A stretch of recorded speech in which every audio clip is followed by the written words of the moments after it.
And we're live. Okay, thank you very much. Good evening, everyone. Um, Thank you for tuning in to the Standing Committee meeting of the Eastern Area School District Board of Education for February 2nd. At this time, I'd like to call the meeting to order and ask everyone to please rise for the Pledge of Allegiance.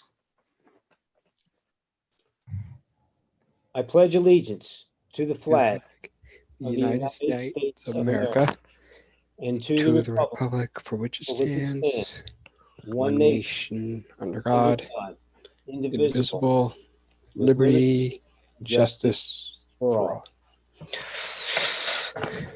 Thank you very much, everyone. I will ask that either Mrs. Ramirez or Mrs. Minotti, we have the roll noted for board members. Mr. Guth is unable to attend. Yes. And the only other one we were looking for was Mrs. Price. Okay. With that roll being noted, we'll move with the agenda, and I'll ask the superintendent, Mr. Preparato, to begin with his report. Thank you, Mr. Shando. We have a special guest this evening. So to begin the meeting, it's my honor to introduce to everybody the Honorable Mayor Sal Panto from the City of Easton, who is going to be speaking to the board tonight about the LERTA program request that you will be discussing later this evening in the agenda. So Mayor Panto, you're on. Thank you, Mr. Pipperati. It's certainly a pleasure to be back with the board that does the most important work in the community, and that's the education of our kids. So tonight I'm back here. A few years ago, I was before the board for the LERTA, which is a tax incentive program for development in both Easton and the surrounding communities. We need to have approval from the school board to, what it is it's not a tax waiver completely, it's 10% a year. If you recall, maybe even you might remember some of the school board members are on with the Silk Mill. The Silk Mill was paying 0%. And it took me like 3 times to come to the board to get this approved. And today we have $100 million worth of development that will be taxed in 2024. That was the Keystone Opportunity Zone. That's a totally different project, totally different incentive. This incentive pays 10% a year. The good news, if the properties I'm going to show you, you're probably not going to get any more pupils. So you'll get increase your tax base without increasing your expense per pupil in the city, in the school district. So if I go to the next slide, this, you may remember, this is one of the original LERTA programs that I did back when I was a young boy in the 80s when I was mayor at that time. This was the Seta Luna, which is, again, a very viable business in downtown, but you see it was an old dilapidated vacant building that was going to be torn down. That building, if we go to the next one, along with the Pomeroy building, we all know the great success that was. You were getting 0 taxes from that one. It was a monstrosity, vacant for 37 years. LERTA helped get this tax incentive into, today it's about 35 apartments and 5 businesses, all paying taxes to the school district, the county, and the school and the city. The next slide, please. This one is under construction. Was also LERTA, was the Pep Boys project right across the street from City Hall. It was a 1-story building. Today it's a 2-story office building with 180 employees coming into downtown Easton, which will not only pay property taxes to the school district, but earned income taxes. So that's important as well, because I think we probably will get more from earned income taxes than we will from the property taxes, because there's 180 employees. Next slide, please. So this was the Silk Mill, and the Silk Mill is one of those projects that was, vacant since the middle 70s and going into disrepair. The city was able to purchase it under the Mittman administration for $3.5 million, and nothing was done with it. We set out to get approval for Keystone Opportunity Zone, LERTA, and a number of other proposals to try to help the project with the development. It's easy to develop a cornfield. It's harder to develop in an old building like this. It was laden with asbestos, lead paint, and underground soil remediation was needed as well. So today, go ahead next. Today, it's a thriving little village on its own. It has about 350 apartments, no children, and it has about 20 different businesses paying rent. and taxes. And we're very excited about that project. It's about $100 million becoming on board sometime around 2024 for the school district, the county, and the city. All this is great. We probably have about $750 million in economic development in the city in the last 10 years. But this proposal is 11 more units that we see.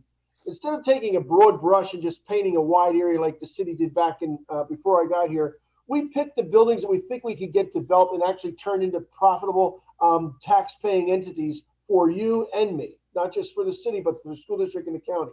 So the next page, next slide, we started with, well, this is still the Governor Wolf building. You all remember that one. That one got zero taxes because it was a high school. Then it was owned by the county, and now it's owned by a private developer with all beautiful apartments and people who are gainfully employed paying local income tax. So we're excited about that. And the Hogtown building, which everybody told us to tear down, is now has 6 condominiums, all sold for over $200,000 each. So we're excited about that. It's more tax ratables for the city and the county and the school district, and hardly any, if any, well, there's no students in that one, I know for sure.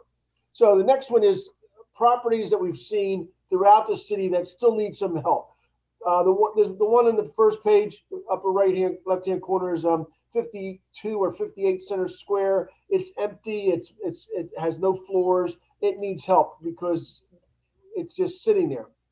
The next one is a building, as you can see, Riz gets a lot of free advertising, but it was torn down, and it's going to be a single-family home being built as an affordable housing project for handicap-accessible people. The family will have to have somebody in it that needs to be physically handicap accessible. So that's our first one that we're doing. We're starting that probably by spring.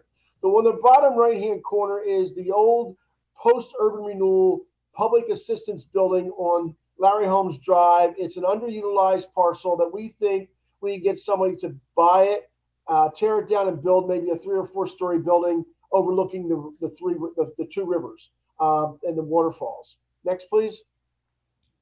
All of these, some have been vacant for a long time, like Larry Holmes' old nightclub there on the top right-hand corner, the building on the 6th Street, the one on West Street. But if you look at the Easton Iron and Metal property, the city bought that last year from the Stein family, and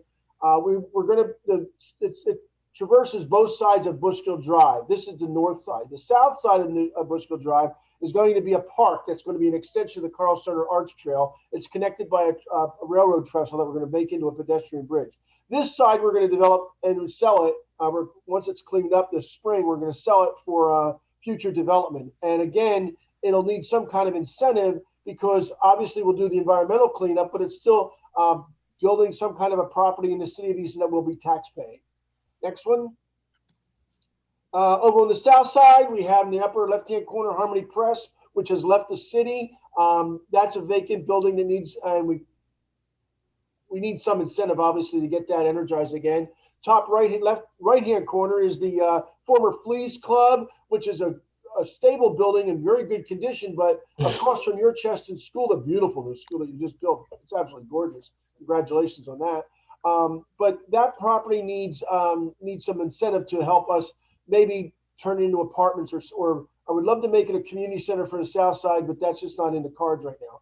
Bottom right-hand corner is the Easton Cafe, which just sold for $2.1 million.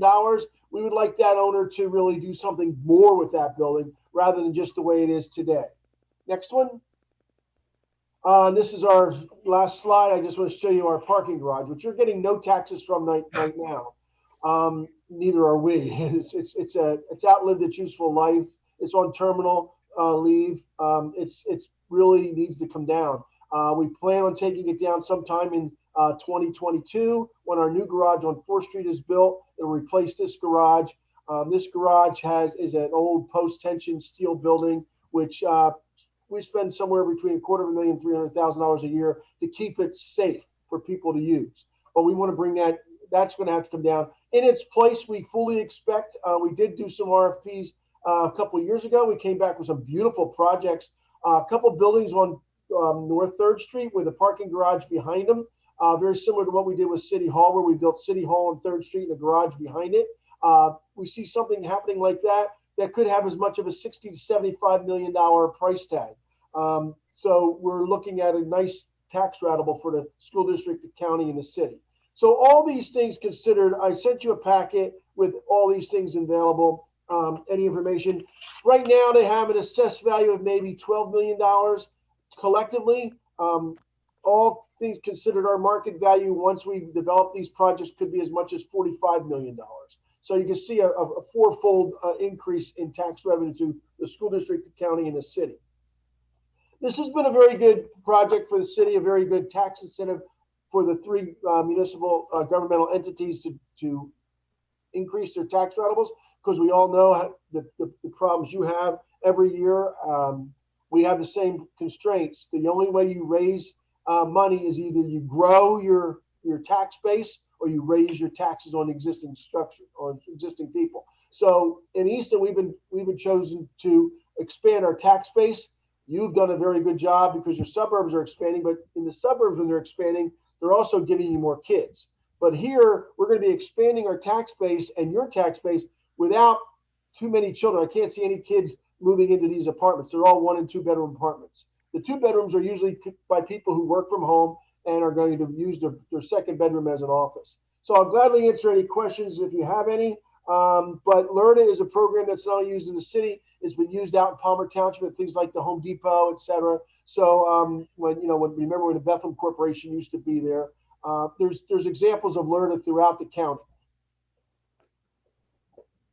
And Mr. President, I thank you. It's nice to see you, George. Great to see you, Mayor. Okay. And thank you for taking the time with the presentation. I know you provided one for the board a couple of years ago. Okay. An update on everything.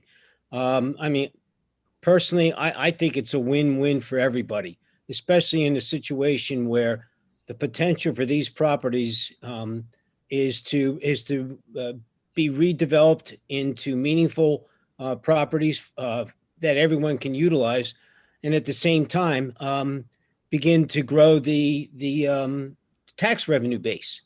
So to me personally, it's a win-win. And for the board, if you have any questions, please ask the mayor while we have him here, because I would like to put this on the February 16th board agenda for the board to take some kind of action on this. Okay, so if anyone has any questions, take advantage of the mayor at this time.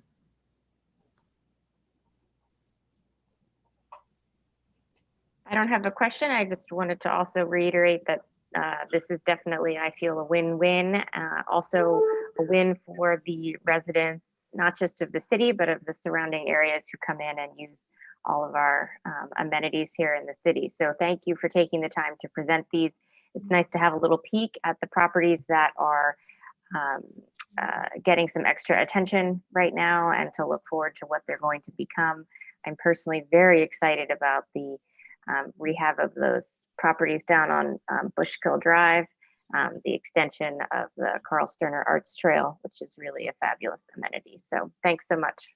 Thank you, Meg. I should also point out that I didn't show the rest of the slides, but between now and next year, we'll be launching probably 8 more projects in the city that will grow the tax base for the school district. 2 are over on the south side, the Easton Yards project and the Black Diamond site, which is called the Mill at Easton. Both on the other corners of Cheston School. Those 2 will be done probably within the next 18 to 20 months. One is in a workforce housing, the mill, and the other one at the Easton Yards is a market rate apartments. We have the Easton Home is doing a project on 10th and Northampton Street for fixed income seniors. We're also looking at the Benner family doing the Ferry Street 12-story building. We have the Commodore is supposed to start in April. We have the Old Days Inn lot, the Perone development. That's a $70 million project that'll start.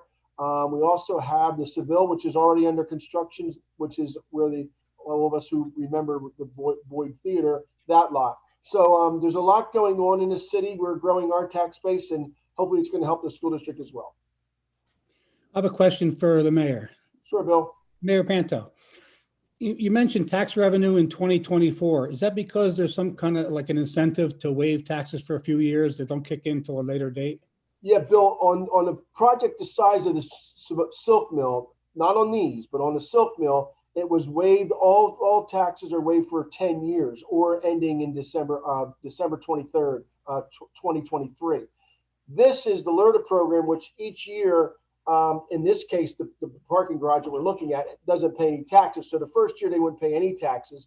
So let's say their taxes are $100,000 a year. The second year they would pay $10,000, $20,000, $30,000, all the way up till they get to 100%. This is a much better program than the Keystone Opportunity Zone, but the Keystone Opportunity Zone for those large projects like the silk mill, which is obviously took, $100 million just for a private developer to come in and do that. These are not quite as bad because you get money, whatever they're paying now. For example, in the Easton Iron and Metal facility, you're already getting rent because it was privately owned. You're already getting taxes, rather, it's privately owned. So each year it'll go up 10%, and usually it's about fourfold. So by year 5, by year 2, you're already getting more money than you would have been getting if it would have laid dormant. Thank you, Mayor.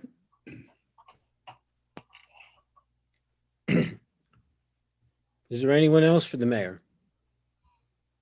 Thank you, Sal, for taking the time, especially on this crazy winter nights where you have a lot of other stuff going on. So yeah, there's a lot going on. It's pretty interesting. Thank you, Jody. Yep. So Mike, we can look then to have that put on for budget and finance for the 16th. Yes, I'll be recommending that go on the next board meeting. Okay. Thank you. Thanks, Sal. Thank you. Thank you, Mr. President. Thank you, Mayor. I appreciate your time. Okay, Mr. Preparato, we're back to you. Thank you, Mr. Shando. I do have a superintendent's report this evening. Before I do, I'll just remind the public, if you would like to comment during this meeting at the appropriate time, we will remind you to click on the chat feature, and there'll be a link there where you'll go into a Google form and sign on to be able to comment, and you'll be called on by our technicians. I am very happy this evening to once again be able to present on the topic of the pandemic, COVID obviously, and how it continues to impact on our instructional program. I feel it's important for us to reground ourselves a little bit and to remember where we came from, where we are, and then ultimately throughout the meeting this evening, talk about where we're potentially going. And I will say that there's a lot of confusion right now in the community, and not just our community, but throughout the state of Pennsylvania. I think there are a number of reasons for that. One, the information that's been issued has been confusing and not been clear. So you understand why there are misunderstandings. I think some of our politicians have made quotes and recommendations that don't necessarily fall into their actual guidance. And then unfortunately, I think there is a deliberate misinformation campaign that's being waged right now by certain members of our community. So I think it's important that we take the time tonight to clarify the issues, to answer board members' questions, and to get on the record for what's really happening. So let's go to the next slide and again, talk a little bit about how did we get here. You'll all remember that it was March 13th, 2020, when Pennsylvania governor shut down our schools for 2 weeks. During those 2 weeks, there was a lot of confusion. Nobody knew what the future held for us. Of course, nobody could be blamed for that. And then within those 2 weeks, it was made clear that PA schools would not be opening anytime soon. And so we had to, with very little guidance, put a plan in place to open all of our schools remotely. And we did that on or about March 30th. I think most of us will agree that we limped along for the remainder of last school year. That's not to suggest our teachers weren't working extremely hard and doing the best they could, but they were thrown into a no-win situation. And I'm very proud of the efforts the district had made at the end of last spring, getting us to the summer. In June, Pennsylvania Department of Education did direct all school districts to establish pandemic teams. And those pandemic teams were charged with putting together a reopening plan. And so in June of 2020, Easton, as well as all the other districts in the state of Pennsylvania, launched our pandemic team. That team, you all know who was on that team. We presented a number of times. It's made up of teachers, of school nurses, of administrators, members of our faculty and staff who are also parents in our district, local physician. And so through many, many meetings and much discussion, we were able to present in July what we believe to be our reopening plan, given the very little guidance we had at the time. And that guidance was basically that there was a recommendation that we try to maintain between 3 and 6 feet of social distancing. And of course, there were other mitigation strategies put in place like masking, hand sanitizer, thorough cleaning of the buildings every evening. And so we were pretty optimistic in presenting to the board in July that we were hoping we could start in green phase 2. You'll remember we had multiple phases, green, yellow, and red. And we were hoping that we could bring our K-5 students back in person, all of them at the same time, for 4 days a week with a Wednesday clean day, and then go 6 through 12 hybrid, which is exactly what we're doing today. And that is that half the students would be present Monday, Tuesday, with a cleaning day Wednesday, half the students would be present Thursday, Friday. And of course, we also had our Cyber Academy to offer. Made that presentation in July, too much trepidation. Again, a lot of confusion on the part of our stakeholders. Certainly our board had a lot of very good questions, but we felt as the pandemic team, and I certainly felt as the superintendent, that should be our plan moving forward. If you remember, there were districts who started with a similar plan and started at that time to back away from bringing kids in K-5. And my recommendation was that we stay with students K-5 in person. We had many discussions as a board about the implications to doing that and the ongoing concerns on the part of our parents, on the part of our teachers. And so I will say that I did believe at that time and lobbied for us to have students K-5 in person every day. And then in August, lo and behold, PDE and the Department of Health finally issued some guidance for the very first time. And they recommended some mitigation strategies that included the number 6 feet of social distancing. And so we had to go back and rethink our plan. And with that 6 feet of social distancing in play, there was no way that we could bring K-5 students in person every day because our classrooms just wouldn't fit them with 6 feet of social distancing. Next slide, please. So we came back in August and presented our modified reopening plan to the board and the community and moved back to what we called green phase 1. And as you remember, it was all grades were hybrid. So we created hybrid A and hybrid B groups, K-12. We also at that time heard from our parents and decided to offer remote learning. That was something that we had to throw together pretty quickly. And many of our parents and students have taken advantage and continue to take advantage of that great opportunity. And again, we had the Cyber Academy.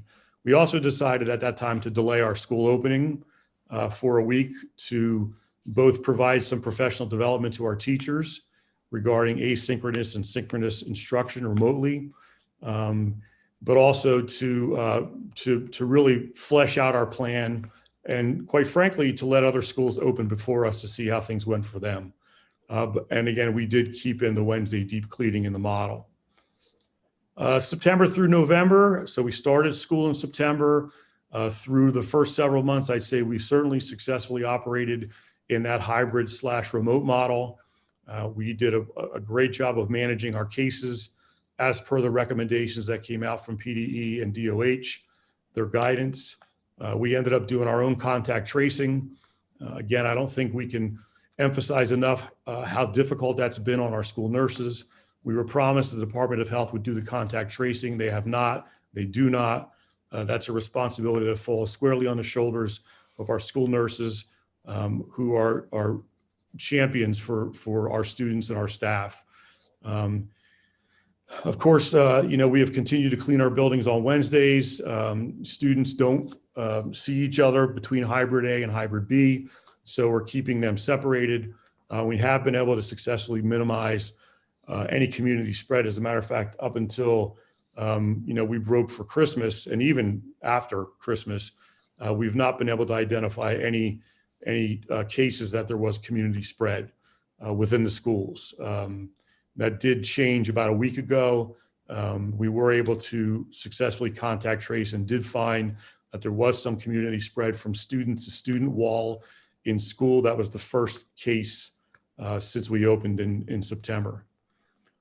In November 2020, the county reached the substantial COVID transmission level. If you remember the guidance that had come out from PDE and DOH, we were in the moderate level, and so there were certain recommendations that went along with the moderate level. Once we hit the substantial level, PDE and the Department of Health are recommending that all school districts transition to K through 12 remote. We, after much discussion, not just internally, but also with other school districts in Northampton County, decided we were not going to follow that recommendation, and instead we were going to remain with our current model, and we have since that time. And so against the recommendation of PDE and DOH, we have been bringing students K through 12 in 2 days a week, really 4 days a week in 2 different groups, and continue to do so. Next slide, please. So this is an up-to-the-date graph that I actually received today. I put this in this presentation here for 2 reasons. One, to remind you of when we did cross over from moderate to substantial. And you can see, if you can see the timeline on the bottom, I know it's hard to see, but right around the end of November, we're in Northampton County, which is at the white line, thankfully. That's the easiest one to see.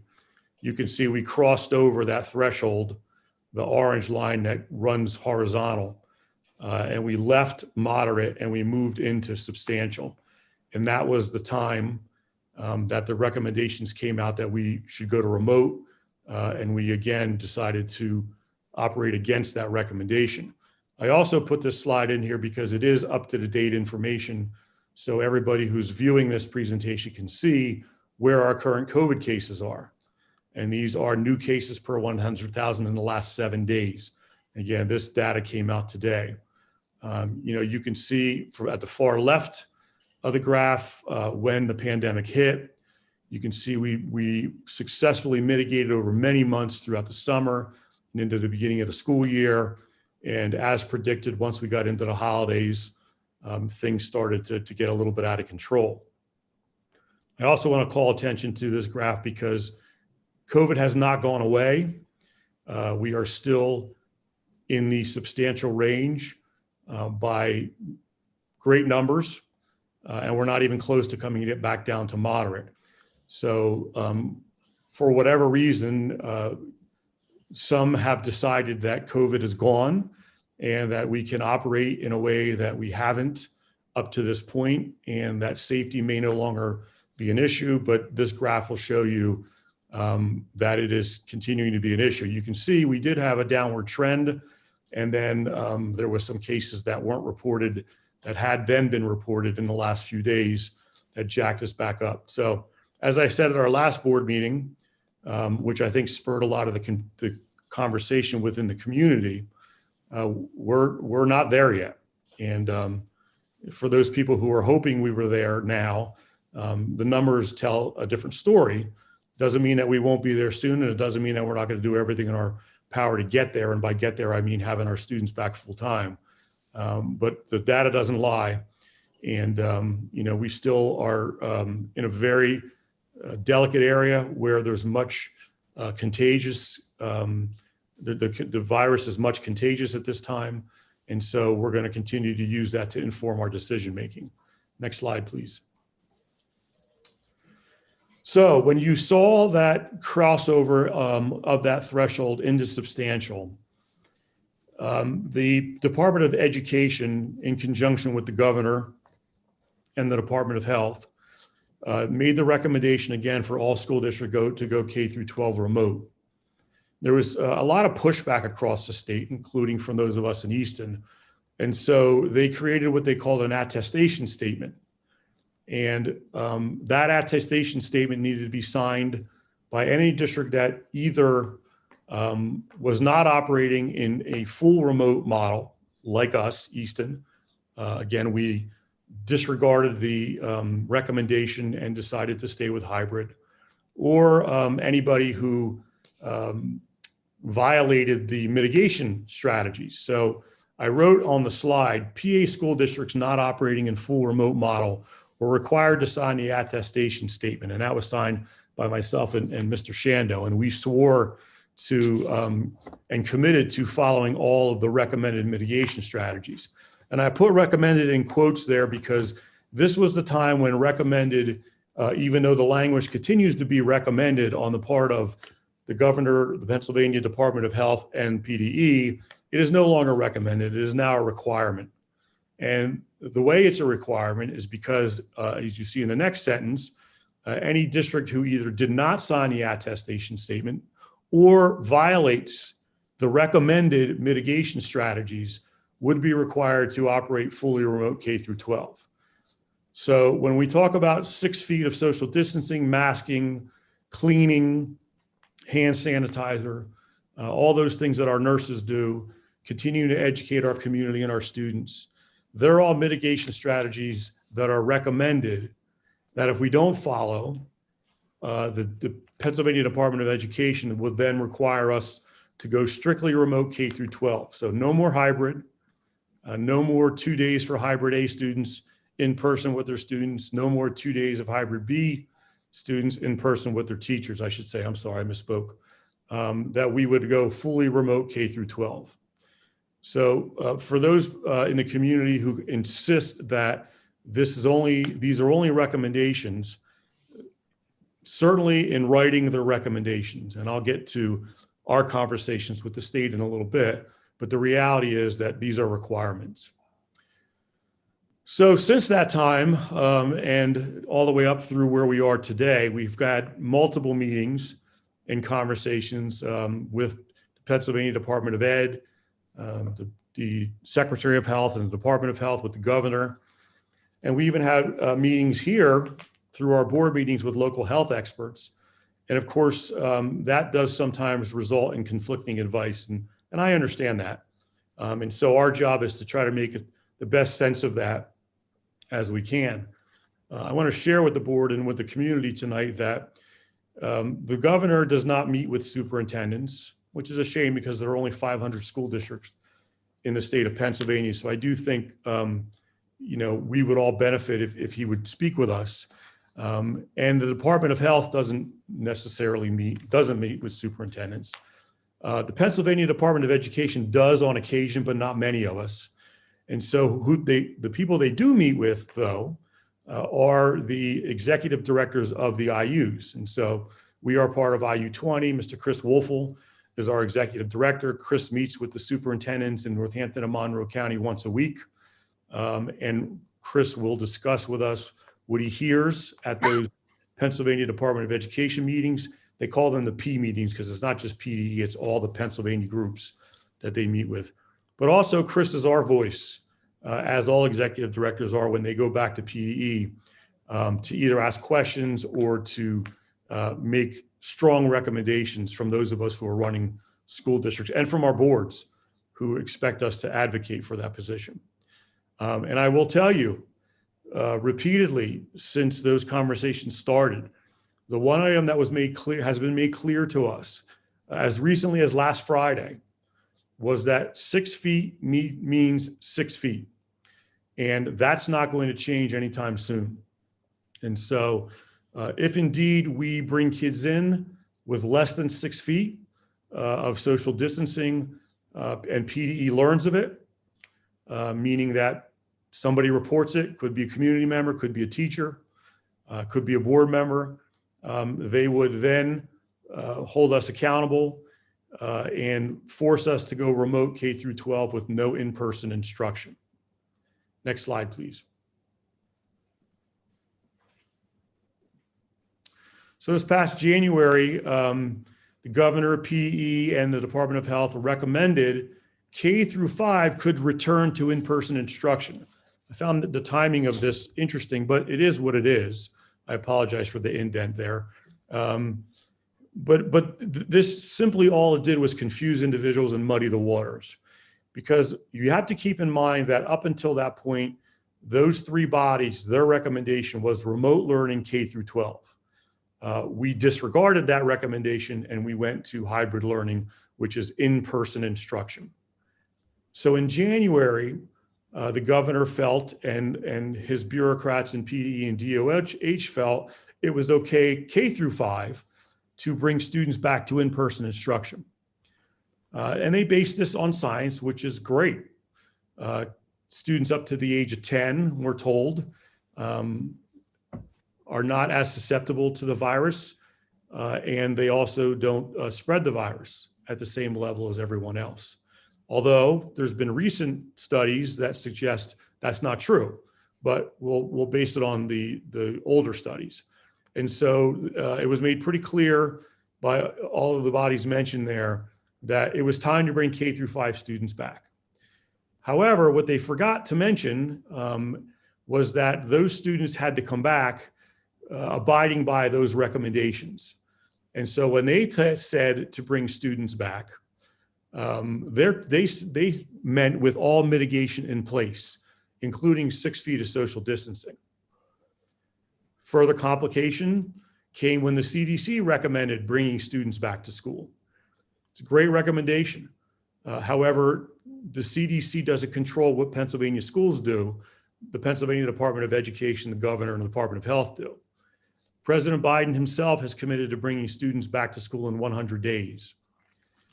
What all of those people are referring to, however, is what we've already been doing, and that is to bring students back in person using mitigation strategies that won't spread the virus, including 6 feet of social distancing, masking, and all others. So I think many people felt as we came into the new year that we were rounding a corner and that we were going to be able to get students back into classrooms full-time for instruction, and that meant all students at the same time. Unfortunately, that's not reality at this point. On February 2nd, that's tonight, we still remain at our substantial COVID transmission level. That hasn't changed. I did show you that in your last slide, excuse me, in the graph. We currently have 45 positive cases in the last 14 days in the Easton Area School District. The high school had to close on Friday for cleaning and contact tracing due to exceeding our positive case threshold. For a building the size of Easton High School, that only requires 6 positive cases out of all of the people in that building. So over 3,000 people in that building, minus the students who are remote, obviously. If we cross 6 positive cases, we are directed, and it's not a recommendation, to close the building, to transition to remote learning, and to clean and do contact tracing. Now, we were able, prior to about a week ago, to abbreviate that closing because the recommended/required closing is between 3 and 7 days. But there was this asterisk that was in the guidance that said, if case investigations, contact tracing, and cleaning and disinfecting can be accomplished in a faster time frame, the length of closure time may be shortened. So with our incredible maintenance staff and custodial staff and our even more amazing, or just as amazing, school nurses, we've been able to reduce the length of our closures. Interestingly, that asterisk in the guidance was removed about a week ago. And in the most recent Q&A that was set out by the state, it was made clear that 3 to 7 days means 3 to 7 days, and school districts would no longer have the ability to speed up that process. Next slide, please. So again, just a reminder, and this adds to the confusion, you can look to the left-hand side and see our county, Northampton. Again, this is fresh data that came out today. This is the number of incidents per 100,000 residents, and our positivity rate, 12.4%. That'll keep us in substantial until we get down below 5%. But look in the far right-hand column. Again, this came out today, and yet it says full remote learning model. But the governor said in January that we could bring elementary students back full time. So I certainly understand the confusion on the part of our parents who don't have access to all this information. And certainly the frustration on the part of all of us who are charged with making these decisions, even when the decision making is taken out of our hands. So even though the recommended instructional model is full remote, the governor and PDE and DOH have gone against their recommendations now and have suggested that K through 5 can be open in person as long as we maintain 6 feet of social distancing and adhere to other mitigation strategies. Other slide. Next slide, sorry. And again, you can see the percentage change in new cases per 100,000 in the Northampton County. So until those numbers are down considerably, we will not be transitioning back to moderate. And so the recommendations from Pennsylvania Department of Education, the governor, and DOH, I do not anticipate will allow us to bring students back for more in-person instruction without 6 feet of social distancing, at the risk of being directed to go K through 12 remote if we don't maintain those mitigation strategies. I think that's it. Next slide. Oh, sorry. So, so the question has been posed to me numerous times, especially recently. How are other school districts able to operate with all their students attending full time? And I've heard repeatedly in emails that I've received that everybody around us is doing this. Why are we not able to do it? So first of all, everybody around us is not doing this. I'm aware of 2 school districts in Northampton County. One is Bangor, and they've brought their K through 5 students back full time. I meet with that superintendent as well as all the other Northampton County superintendents every Wednesday. And Dr. Hawes makes it clear to us that he's able to do that because he has older buildings with very large classrooms. And so their class sizes are not as large as some other districts, and they're able to do that with 6 feet of social distancing. Saucon Valley is one of the other school districts, and I think the only other school district in Northampton County who has been operating since the very beginning, by the way, with everybody back in school. And they've been able to do that because they had more students select the remote option, and therefore they have fewer students needing to be in their buildings. And again, they were able to work out the 6 feet of social distancing, and they continue to work with 6 feet of social distancing. There is another piece that's confusing to people, and that is that if you have or you are within a region that has a local health bureau, you are allowed to follow the recommendations of that local health bureau instead of the Pennsylvania Department of Health. We are not in that category. However, Bucks County is.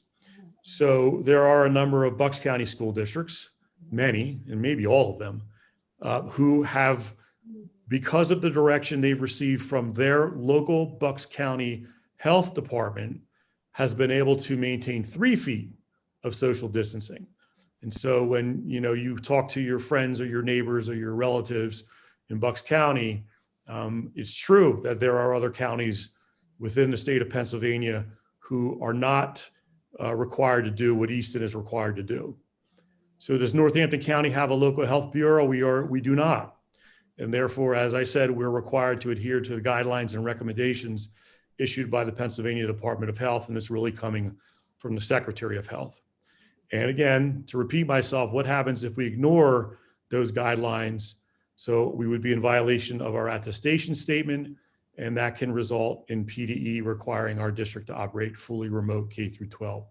So I wanted to spend whatever time I spent today, 15, 20 minutes, just trying to refresh everybody in terms of what we've done and where we've been, to promise our community that this is not a superintendent decision. This is not even a board decision right now. The board can't do anything other than adhere to these recommendations. Again, I'm hopeful that that'll change in the very near future.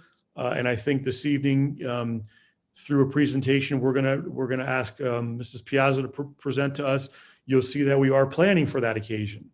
And we will be informing the board this evening to, sorry, I was distracted for a second. We will be presenting that information to the board this evening so that they know the choices they will have down the road and how to get to those choices. I was just reminded too of, and this will come out in Mrs. Piazza's presentation, a number of parents emailed me and asked about sports. Again, another topic that further confuses what's really happening. The governor, after the winter break, did determine that high school sports could start again, maintaining those mitigation strategies. Our athletes are competing at this time. I don't believe it does anybody any good to prevent Easton Area School District athletes from performing and competing when all other athletes in Northampton County are permitted to. And so we have asked our coaches and our trainers and our athletic director to closely adhere to all of those mitigation strategies and beyond. But the confusion lies with how are students allowed to, for example, wrestle and not be allowed to be in the classroom within 6 feet of each other? And my honest answer is, I don't know. I find it incredibly confusing myself. And I'm not sure the one justifies the other, nor do I think by preventing our students from competing, it's going to help us get any faster to in-person instruction. So from my perspective, and this is simply my perspective, I don't feel the need at this time to stop winter sports. We have been having some success up until very recently with just one in particular team that we had some spread, and we'll continue to do that. We'll continue to mitigate, and our students will continue to compete. So having said all that, I think that was my last slide. It was. So, Mr. Shando, that concludes my superintendent's report tonight. But as I indicated, as we move down the agenda into our committee meetings, and the very next committee meeting for academics, education, technology, and student supports, there will be another PowerPoint presentation addressing some of the issues that I talked about this evening. So thank you for that. Thank you, Mr. Pipparata. We'll move to academics, educational technology, and student supports with Ms. Sayago as the committee chair. Thank you, Mr. Chando. And we are going to take things out of order this evening. So we are going to deal with items B, C, and D, and then we will go back and deal with item A, which will be the report from Ms. Piazza that Mr. Pipparato mentioned. And after that, item E is the opportunity for public comment on agenda items. So if there's anyone in the public who wants to comment on anything that Mr. Pipparato has just reviewed with us, or any of the items that are now upcoming on the agenda, you should fill out that Google form that is posted in the comment section so that you can be called on to comment. So I'm going to turn it over. I'm not sure. Yes, Mr. Cuck is going to take us through the EduPlanet and get us started with that item, which is letter B on our agenda. Actually, if we can go to the top of the slides on this slide deck. There we go. Thank you. Good evening, everyone.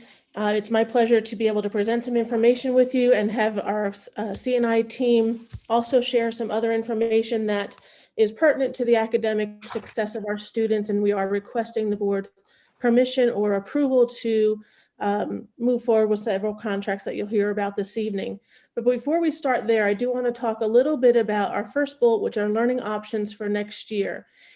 And despite what Mr. Piparato was saying, this is not exactly about that. This is to let the public know, the board know, that our thoughts at this point are for next year.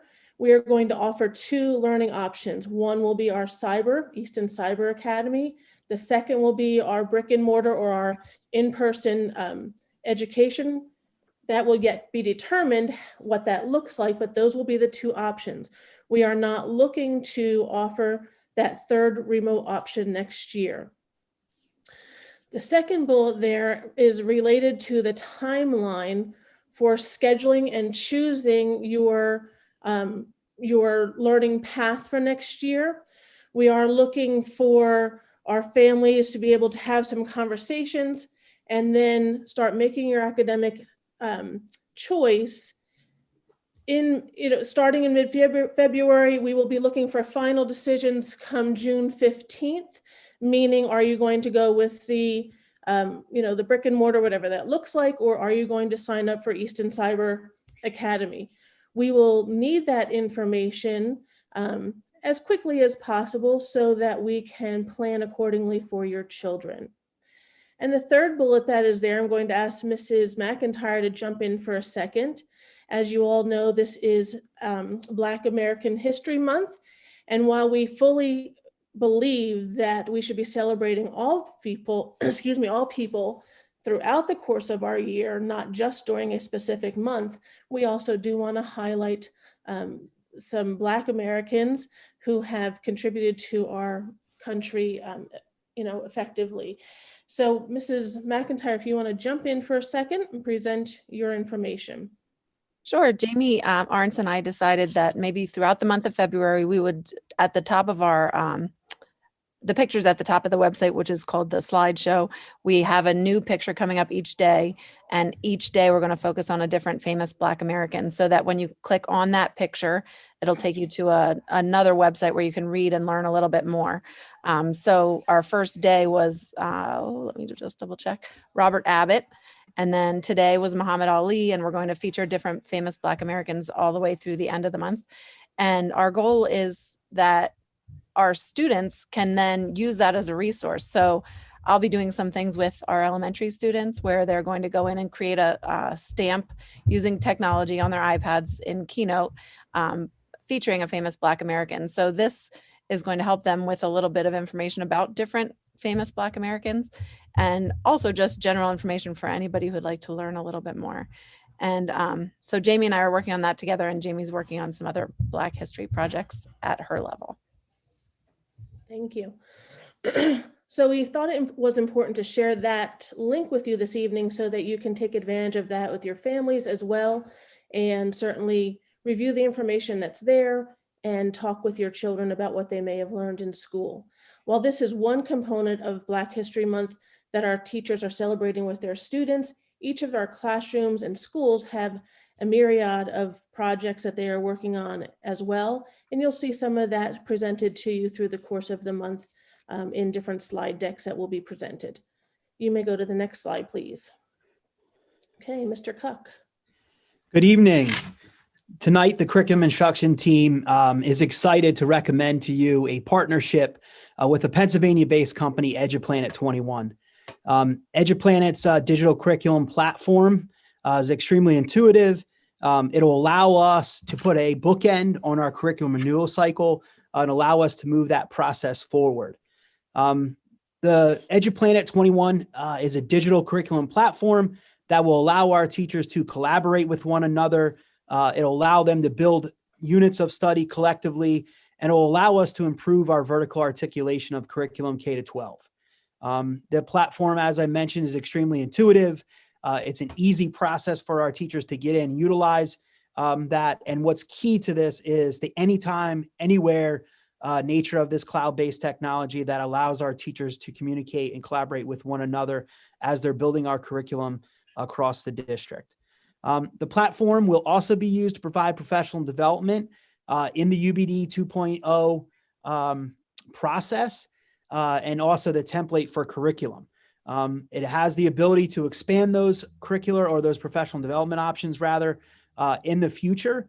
And that's another great piece that the committee really thought was a positive, was the ability to provide both the digital learning platform for teachers and the digital curriculum place in the same location.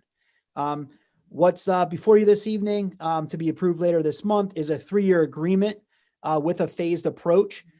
So we're looking at capacity, 540 or so licenses, which would include all of our teachers and administrators, and then backing that on a 3-year cycle. So roughly 180 participants per year using that platform until we get to all 540 in year 3. That contract will be paid annually.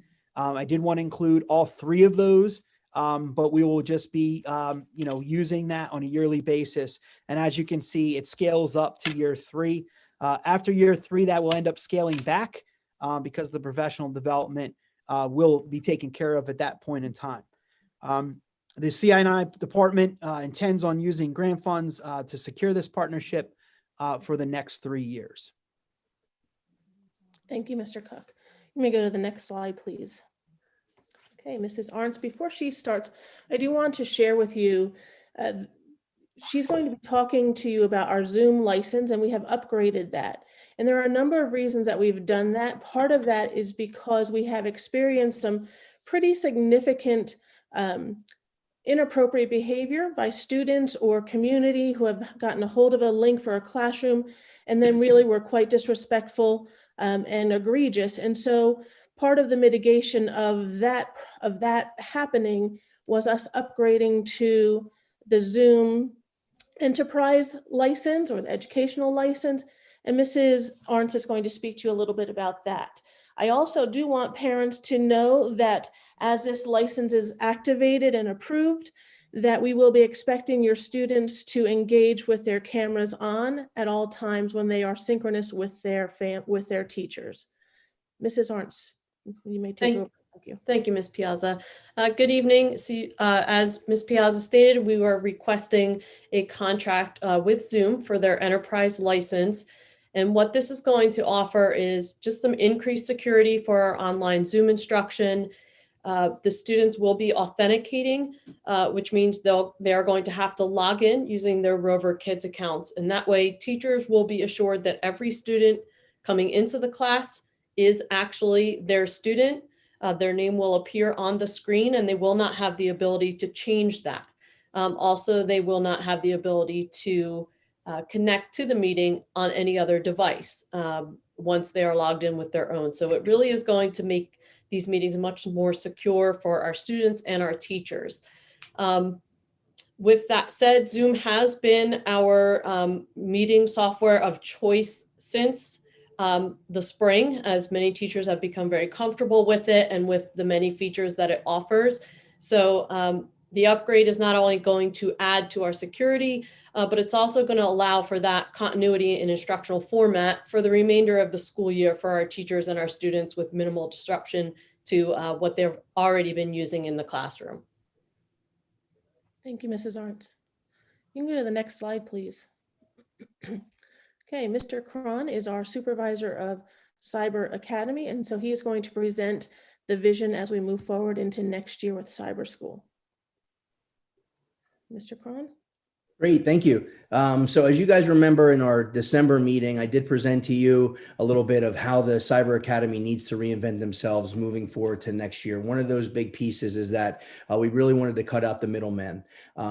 The other piece was we wanted to partner with a vendor that we can look at trying to have all of that on a one-stop shop and one platform. As you guys are aware that we are using multiple platforms this year. And then really the big kicker is that we wanted our own teachers, the Easton Area School District teachers, to be the primary instructors moving into next year. So really along those 3 pieces is that's really what drove this, this decision. So as we continue to move forward, we want to remind you all that we did form a committee consisting of a lot of our teachers, our teacher leadership, our administrators, our technology departments to really vet what the best program and system is for us moving forward. And we did that. We had a lot of different criteria that we worked through, looking at a lot of these different vendors, and then ultimately, which led us to, coming to the vendor of Edgenuity, which we're looking to recommend for next year. Along with Edgenuity, it does have that one-stop shop. It is all in one platform,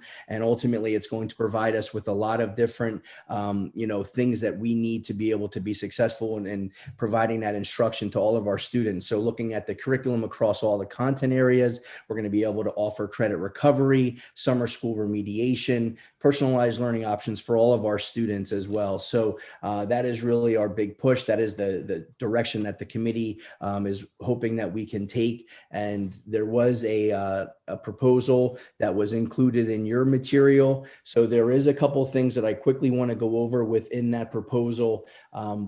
Because some of those things are still uncertain yet. As Mrs. Piazza did mention that there are only going to be those two options moving forward to next year. We are looking to have, the Cyber Academy obviously as one of those. So with that being said, at the elementary program, we are going to be able to purchase licenses per student at the elementary for a semester or a full year. Those licenses are refillable. So say a student starts off the beginning of the school year and then they change their mind mid-semester, we can put someone in that place and not just have to have that license hanging out. So on your paperwork, that will be $870 total per elementary student for the full year. So if you guys do the math, currently we have approximately 100 students. That would go up to $87,000, for that elementary program. Now we have to wait and see how that course selection does play out based off of the need of the students and the request. Then that will drive our need as far as teachers and, how many slots we need to get for that. Moving into the secondary, all of that is laid out there for you based off of the total enrollment. So we are looking at the high school because there's approximately 2,700 total students. So that site license would be 30,000, and then the middle school would be 15,000. Within there is some e-dynamic learning, what we call are the elective courses that we may have to pay a little bit extra for that are not part of that initial base contract that is listed there. So based off of the enrollment, that number may fluctuate as well based off of the request. And then there is a one-time fee for the tech integration piece that we would have that our technicians work with their technicians. So that is a $10,000 one-time payment that we would have to pay. So this is an annual contract, but if we partner with them for 5 years, we do not have to pay that tech integration fee every year. It's just that one time. And then finally, the last piece that we are very excited about is that professional development component that we are looking to add potentially 6 sessions for our elementary piece and then 3 sessions for our secondary piece. So we're hopeful that you guys will approve this at your next board meeting, and I'll be here for any questions. Thank you. Thank you, Mr. Cron. Can you go to the next slide, please? All right. At this point, we are going to transition. Board, if you have questions for that segment, please feel free to ask them now, and then we're going to transition into our other presentation. So board members, we will be asked to vote on all 3 of those contracts at our February 16th meeting. So if you have any questions or need clarification on any of those contracts, please ask now. Dr. Keegan and I and Mrs. Price as well had the opportunity to get a really in-depth overview on all of these. But please, if you have any questions, please ask them. I have a question. So Tracy or Ryan, I'm not quite sure. I just want to understand, is that following our curriculum, or is that following their curriculum, number 1? And number 2, is that using our teachers, our existing teachers, or will we need to add positions?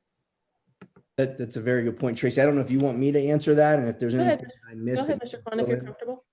So yes, you are correct. We are looking to marry both of those together. So with the curriculum question, we are going to be utilizing our own curriculum, which is tied to the state standards. So when we would partner with them with their site license, our teachers through the professional development will be able to mix and match some of the things based off of what they are currently offering. So we're going to be using the vendor's curriculum. However, they can substantiate that or supplement that material to meet their needs. So that's a really nice part about this, is that they're going to be able to make those adjustments. The other piece is, yes, our goal right now is to utilize all of our teachers to deliver this instruction. Now, obviously through the course selection piece, based off of the number of students, based off of the availability, all of those things, we're going to have to truly wait and see of how many requests we have that we need to fill within the Cyber Academy. Then we were going to work with human resources and the building level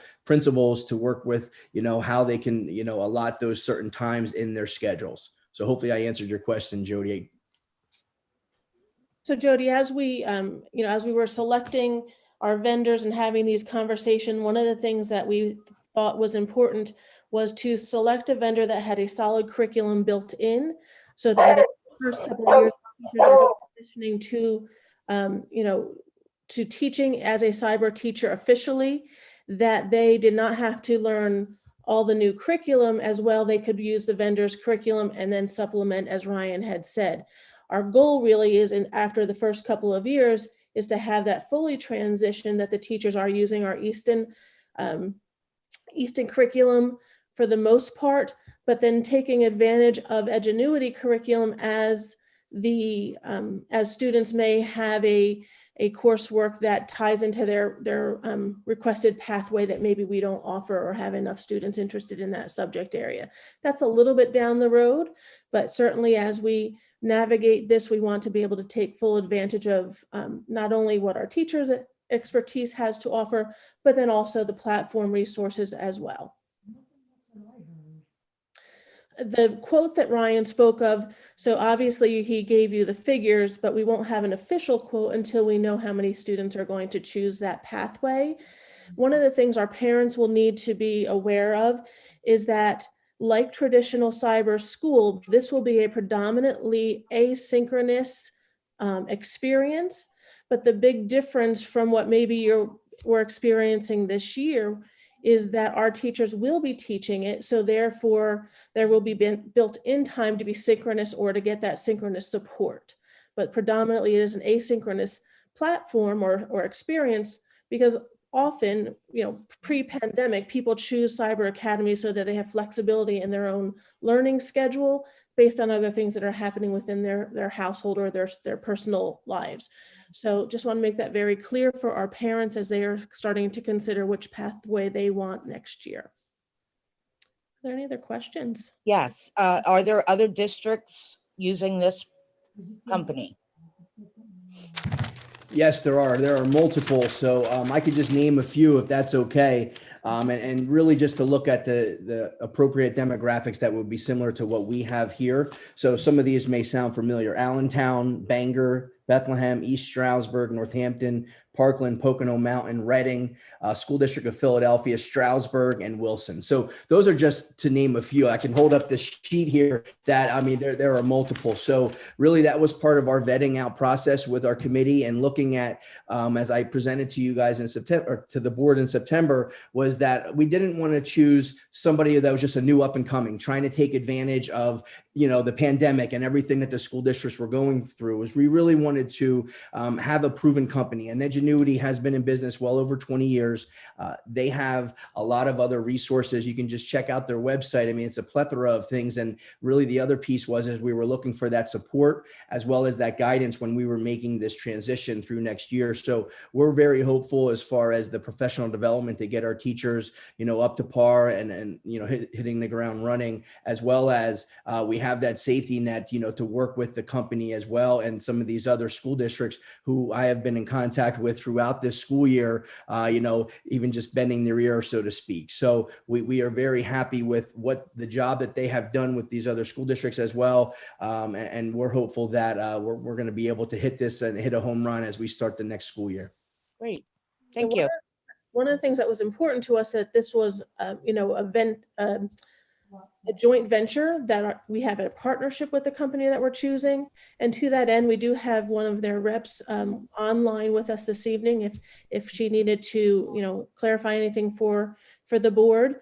But we have been impressed so far with their accessibility and their partnership and collaboration. And so we really are looking for a much better experience than what we encountered this year. And that's not, fault of anyone in particular. The pandemic sent the cyber world in, kind of in crisis as everybody was needing to look for, different options. But for us, moving forward, we were very specific on what our expectations were as we vetted out vendors and as we were talking to companies really as to the partnership we are looking for and the commitment we're looking for from them. So we are pleased with Edgenuity and hope that, everything goes as we have planned. Great. Thank you. Any other questions? So as Not a we're, question. Oh, go ahead, Jody. I'll be quick. So 2 questions. First one is as far as the licensing, if we find that we don't have as many as we had possibly anticipated, does the price increase? And then the second question is, at what point if someone decides they want to either transfer out or transfer in, at what point can they do that? For elementary, is it per the trimester? And, for the older kids, the semester? How is that working? May I, Ryan, do you mind if I jump in? This is Elena Anguita, and I am the account executive with Edgenuity. So thank you for allowing me to eavesdrop on your meeting and participate. So I just wanted to answer the questions. In terms of the number of students, the elementary component is the more expensive of the two, which is the reason it's really in a per pupil basis. So if you only need 1 student, that's all you need to pay for. If you need more than, it's just kind of on a per usage kind of thing. In terms of the other options for middle school and high school, the most cost-effective option really is to do a site license, because that gives you the ability to do things like credit recovery, summer school. So you can use it both for cyber instruction and non-cyber instruction, just online. So that those were the options that were deemed. And the beauty is that it's kind of unlimited. So basically you could have all your students in the high school or middle school kind of use the online learning on some level, be it 1 course, multiple courses, or whatever. We also have the option for middle school and high school to go on a per student basis. However, given the use you currently have, the site license was definitely the most cost effective. So however, we can always kind of go back to the drawing board if you think the number of students you will have is very low. I just don't think that will be the case. I think that, a lot of students do take advantage of online learning. I think we will see that to be a trend certainly next year as well, since, COVID is still here, unfortunately. And I think it'll take a while for things to go back to what they used to be. So I hope that answers your question. Elena, can you speak to the seat if kids move in or out of the district or drop off of cyber, that seat is renewable? Can you speak to that a little bit? Well, yeah, the elementary license would be renewable, so that if a student, and the elementary license is per semester. So if you have a student drop out in the, mid-year, then that's no problem at all. That semester seat was used. But if you have a student drop out after a couple of weeks, you can take that seat, if you will, and give it to another student. Thank you. Sure, of course. Thank you, Elena. And then your other question, Jody, if I can address that was if there's going to be, check marks along the way, or when we can, have open enrollment, or if, students can go. This year obviously was very challenging on many levels, right? So with the three options that we offered as a district, we tried to be as flexible as possible. Next year, we're also going to pride ourselves on being as flexible as possible, but we're going to definitely put some restraints on that because it was truly a challenge and continues to be a challenge, when we don't have those checkpoints throughout the year. So we are going to still continue to discuss those, but a preliminary approach is going to be that we're going to look to limit those to more of your natural breaks throughout the quarters or your trimesters or those types of things. So it won't be overwhelming to the counselors as well as to the teachers. And we really want to, set our students up for success. So we are going to institute some of those. Those will become public as we move a little bit closer. So that was a really good question. Just Dr. Keegan and I had the opportunity to really get a full view of the program and to see the site live and to delve into a couple of the courses. And I felt like I had a really strong understanding of what it would be like to be a student in one of those courses. And so I think that as we are looking to schedule students over the next few months, the ability to have someone from Edgenuity work with Mr. Cron to give a similar presentation for prospective students and their parents, I think it will make it very clear what students will be signing up for, what the courses will look like, what the expectations are. And so I think it's going to hopefully relieve some of that, need to kind of change like we saw throughout this year. Thank you. That's a great point. And also, and I do sessions with parents and students a lot when it comes to, working with districts to help them retain students and or bring students back from cyber school. So I'm happy to help with that. But our website is loaded with resources for parents and for students and, sample videos about what the curriculum looks like. So we are more than happy to help parents make an informed decision. So absolutely, count me in. Susan, do you still have a question? Yes, I want to go back to pricing for elementary. $872 per person. Is that for the entire year or per semester? It's for the whole year would be that price, okay. Half of that per semester. Okay, thank you. Sure. Any other questions? Okay, well, thank you for your time. And thank you to the curriculum instruction team and Elena for joining us. I appreciate all of your help tonight. Thank you. Thank you so much. Have a good evening. And Ms. Piazza, just before you get started with the remainder of your presentation, I just want to take one more opportunity to remind the public that if they would like to comment on anything from Mr. Piperato's report or from the presentation you are about to give, that the time to do that will be just after your presentation and after board member questions, and that they should fill out the Google form that has just been reposted again in the chat in order to do that. And I will turn it back over to you. Thank you, Meg. Gina, if you could switch to the other presentation. Thank you so much. And you can, so good evening, everyone. Again, in this presentation, you are going to hear some redundancy from what Mr. Piperato shared, and there also is a little bit of new information included as well. The first couple of slides are slides that Dr. Trinkle put together for us. I don't believe she was able to join us this evening. She did have another commitment, so if she's on, she's welcome to jump in, but otherwise I'm going to do the best that I can here with her information that she has provided. So you can Not here, Tracy. Oh, our prayers were answered. Dr. Trinkle, thank you so much.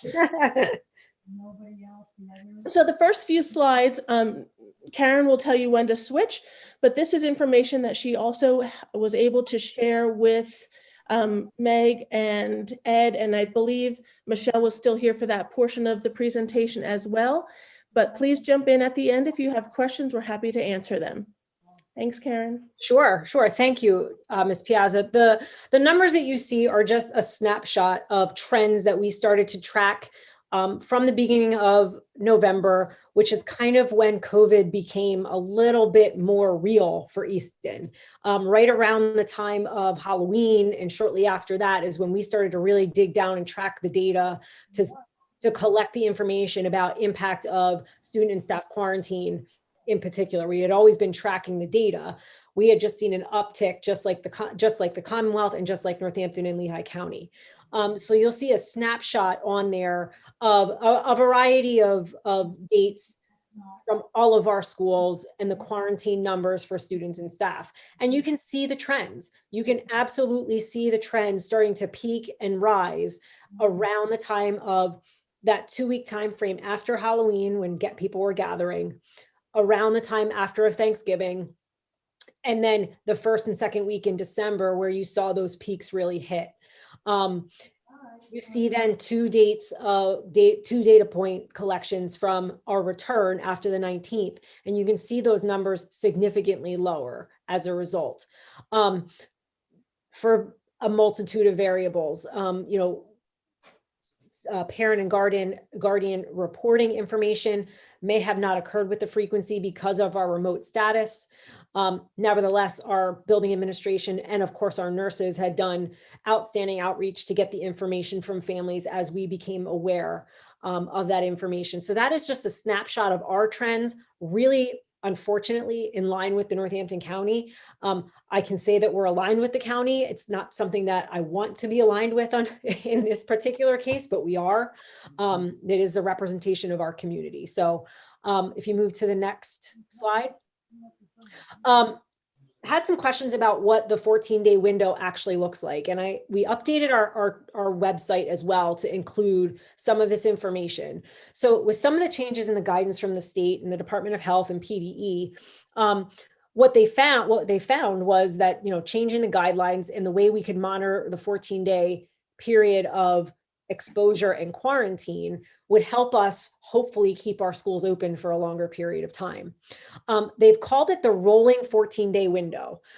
So the 14-day window begins the date of the first positive case, whether the student was symptomatic or asymptomatic. And as a person who kind of is living in the data collection of this, we are seeing both asymptomatic and symptomatic. Or the date the individual was tested. Sometimes we're not able to get the information about when symptoms started, so we have to use the positive test date. With our asymptomatic students, it's impossible because there are no symptoms to monitor. So we're in a blackout period essentially in the Easton Area School District because we are remote learning. So our rolling window started our day of return on January 19th. Any positive cases need to be physically present in our school. So when you're seeing your daily notifications come out every day between 3:30 and 5 o'clock, you're seeing positive cases being reported. Not all of those cases have been physically present in our school. We've tried to do the best that we can in identifying if they're remote students and if they have been physically present, when that day was. Whether it was in the classroom, in athletics, we're trying to gather that information and share that out as much as we can. So if we're getting positive cases, it has to fall within the rolling window. The rolling window never stops. So simply because we've gotten a case the February 2nd and February 3rd, it rolls. So once you hit that 14-day mark, that February 2nd case no longer impacts school opening and school closure, but the 3rd and the 4th and the 5th do. So for example, we closed our high school last week. We reached that 6th positive case based on the number of students, and you'll see that below. Those are the parameters that Easton has to work within to maintain school opening or school closure. So we monitor that as quickly as possible. We put our heads together and say, this is the 6th positive case or the number of cases that would end in school closure. And our communication starts immediately with the respective school to close and what remote learning will look like. And you'll see the dashboard now resembles positive cases. It will show you what positive cases we have in a 14-day window. And if it's a school closure, we will indicate it on there. And if we're lucky and we get one case and we don't get any more within a 14-day period, that number will turn to 0. All of that information you can actually access. There's a link that's on our website. You can access that. And that explanation was pulled directly from the Department of Health's website for the presentation this evening. The next slide. Right now, we're kind of in a wait period for vaccinations. Included in phase 1 with the rollout in the state of Pennsylvania, included school nurses. I can tell you that a large number of our school nurses have been able to access the vaccine and have chosen to receive the vaccine. Most of them have received their second shot for the vaccine already. When there was an extension of phase 1 that included the school psychologists and clinicians working within your schools, the school psychologists capitalized on that opportunity as well. Phase 1A changed though on January 19th and pushed educator access to the vaccine until 1B. So phase 1A was extended to 65 or older and or 16 to 64 with underlying health conditions. Now, those underlying health conditions did capture a large percentage of our educators. So St. Luke's reached out to us immediately, knowing how important it is to have our educators have access if they so choose to receive the vaccine, and provided us with approximately 69 opportunities for our educators who met those conditions, 65 or older, or 16 to 64 with underlying health conditions, to receive the vaccine. 69 people were provided at end of business day on Friday, the 20th, and I believe it was the 21st and the 22nd. It was that weekend of January where St. Luke's held the vaccine clinic, and 69 of our educators received access. We're hoping to have that opportunity again and partner with St. Luke's for as many educators as we can provide access to. Right now, we're still maintaining status quo with our quarantine efforts, regardless of vaccination. There's nothing in the CDC regulations or the Department of Health regulations that indicate that shortening the quarantine or not adhering to the social distancing measures because of a vaccine is good. So we are adhering to all of those things right now: masking, social distancing, and hand hygiene. And should an individual who has received the vaccine experience symptoms, we will still follow the existing quarantine protocols and procedures that are in place right now. Next slide. We do have our schools. They're all school-based COVID questionnaires. There's a snapshot of the capture across the district. That is one of our mitigation efforts to obtain this information.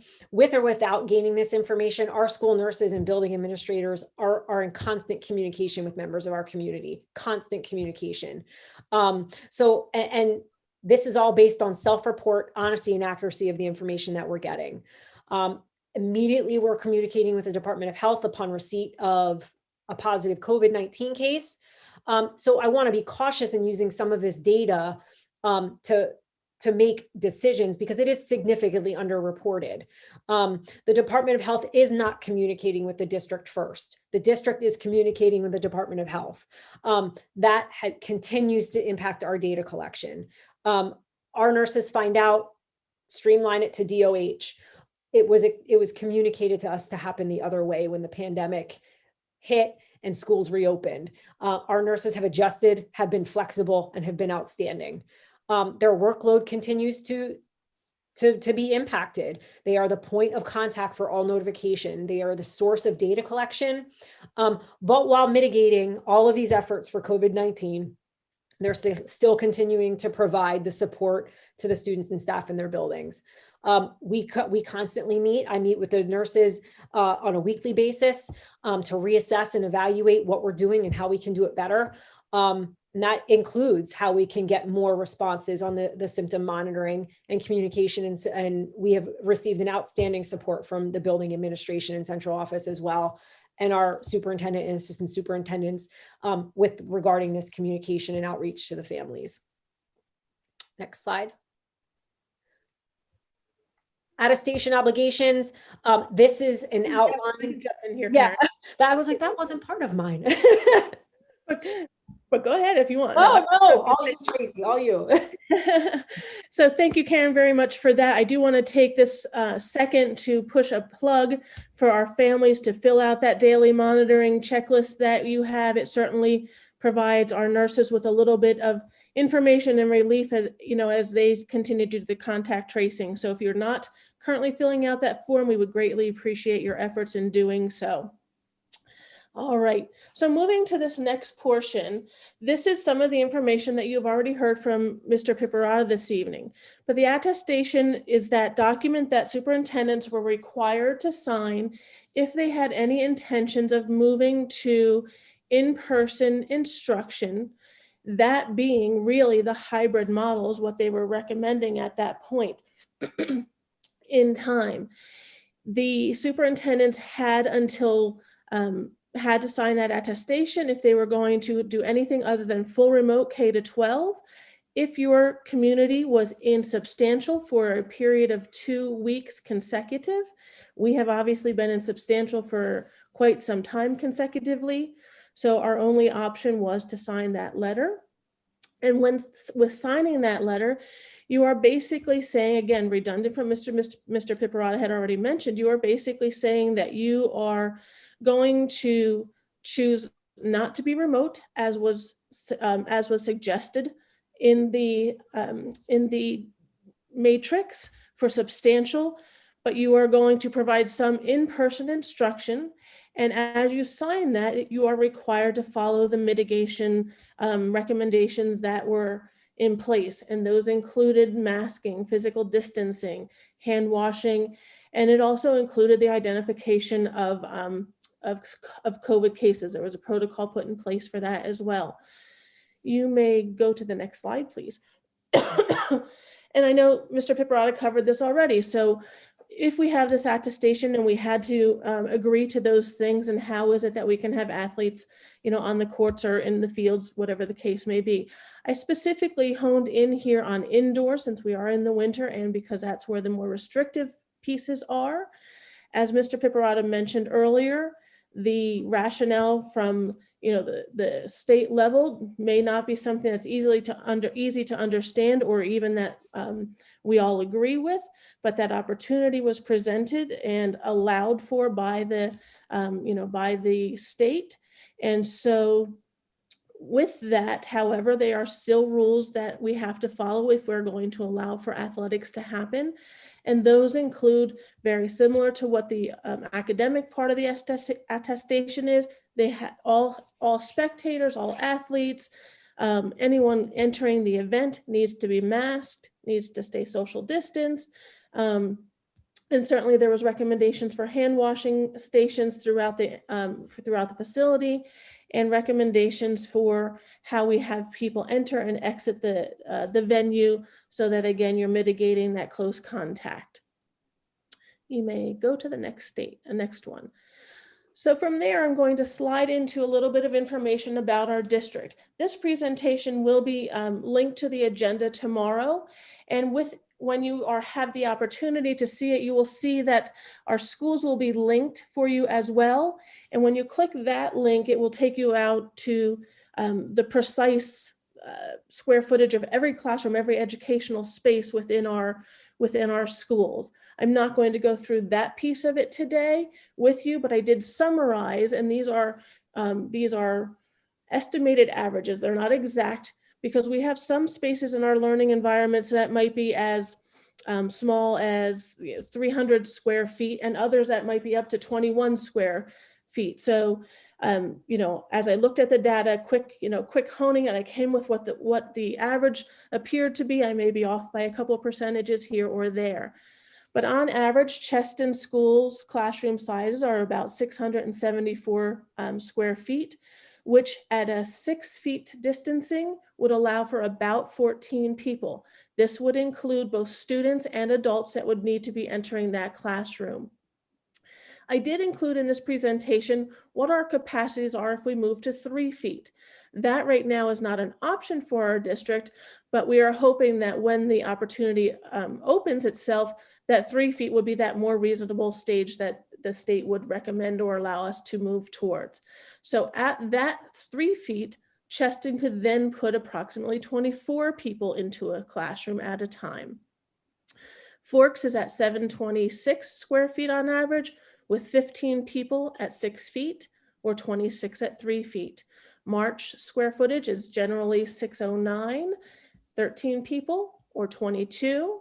Palmer Elementary, average square feet, 832, Average number of people in the classroom at 6 feet is 18 or 25 at 3 feet.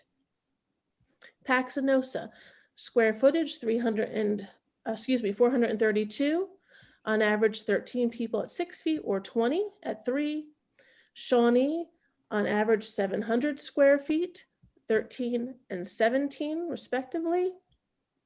Tracy Elementary School, 690 square feet, approximately 15 or 22 people in the classroom. The middle school, again, was one of those, middle school and high school, you'll see I wrote the high school out a little bit differently, are another one of those schools that the square footage varied greatly. So I took the most popular square footage there, and that's about 784 square feet. So on average, 13 people at 6 feet or 24 at 3 feet. The high school was an example where the range was significant. And so really, when you looked at the high school, their smallest learning environment was about 384 square feet up to about 1,500 square feet.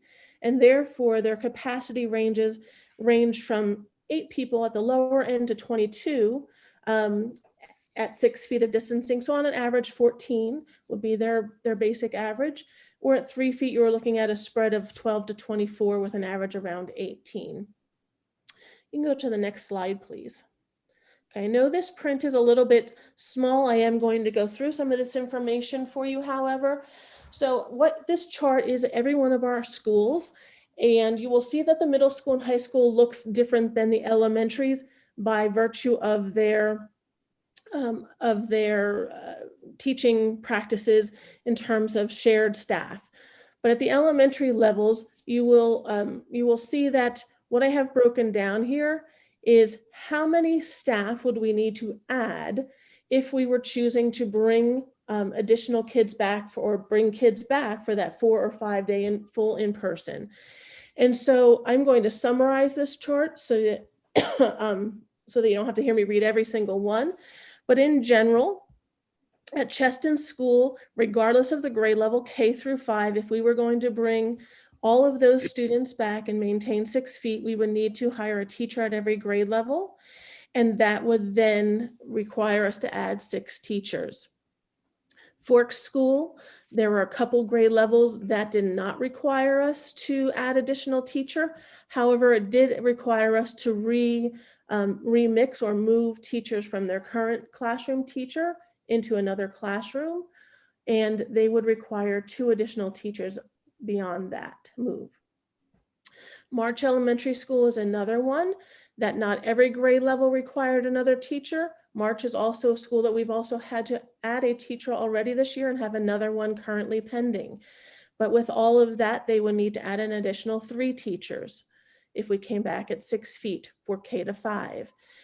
At Palmer School, we would need an additional 4 teachers to come back at 6 feet for all of K to 5. Paxenosa would be 6 teachers. Shawnee would be 5 teachers. Tracy is 3 additional teachers. The middle school and high school, how I have this broken out here is to tell you that the number of students that they have in total at this time for hybrid. So some of these kids are hybrid A, some are hybrid B, some are hybrid C. So in 6th grade, they have 405 hybrid students. 7th grade, 402 hybrid students.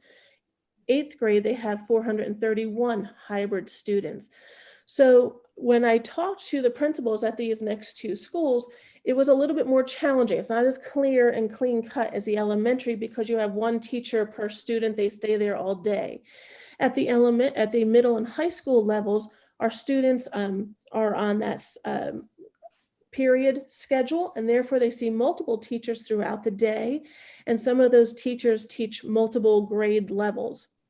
So in general, if we were going to consider bringing our middle school back as a whole, 6 through 8, it would take approximately 50 to 60 additional teachers to accommodate all of those hybrid students every day of the week. And that's because they would need approximately 2 teachers per team. In 6th and 7th grade, they would need approximately 2 teachers per department, plus they would need additional teachers for their rotational period.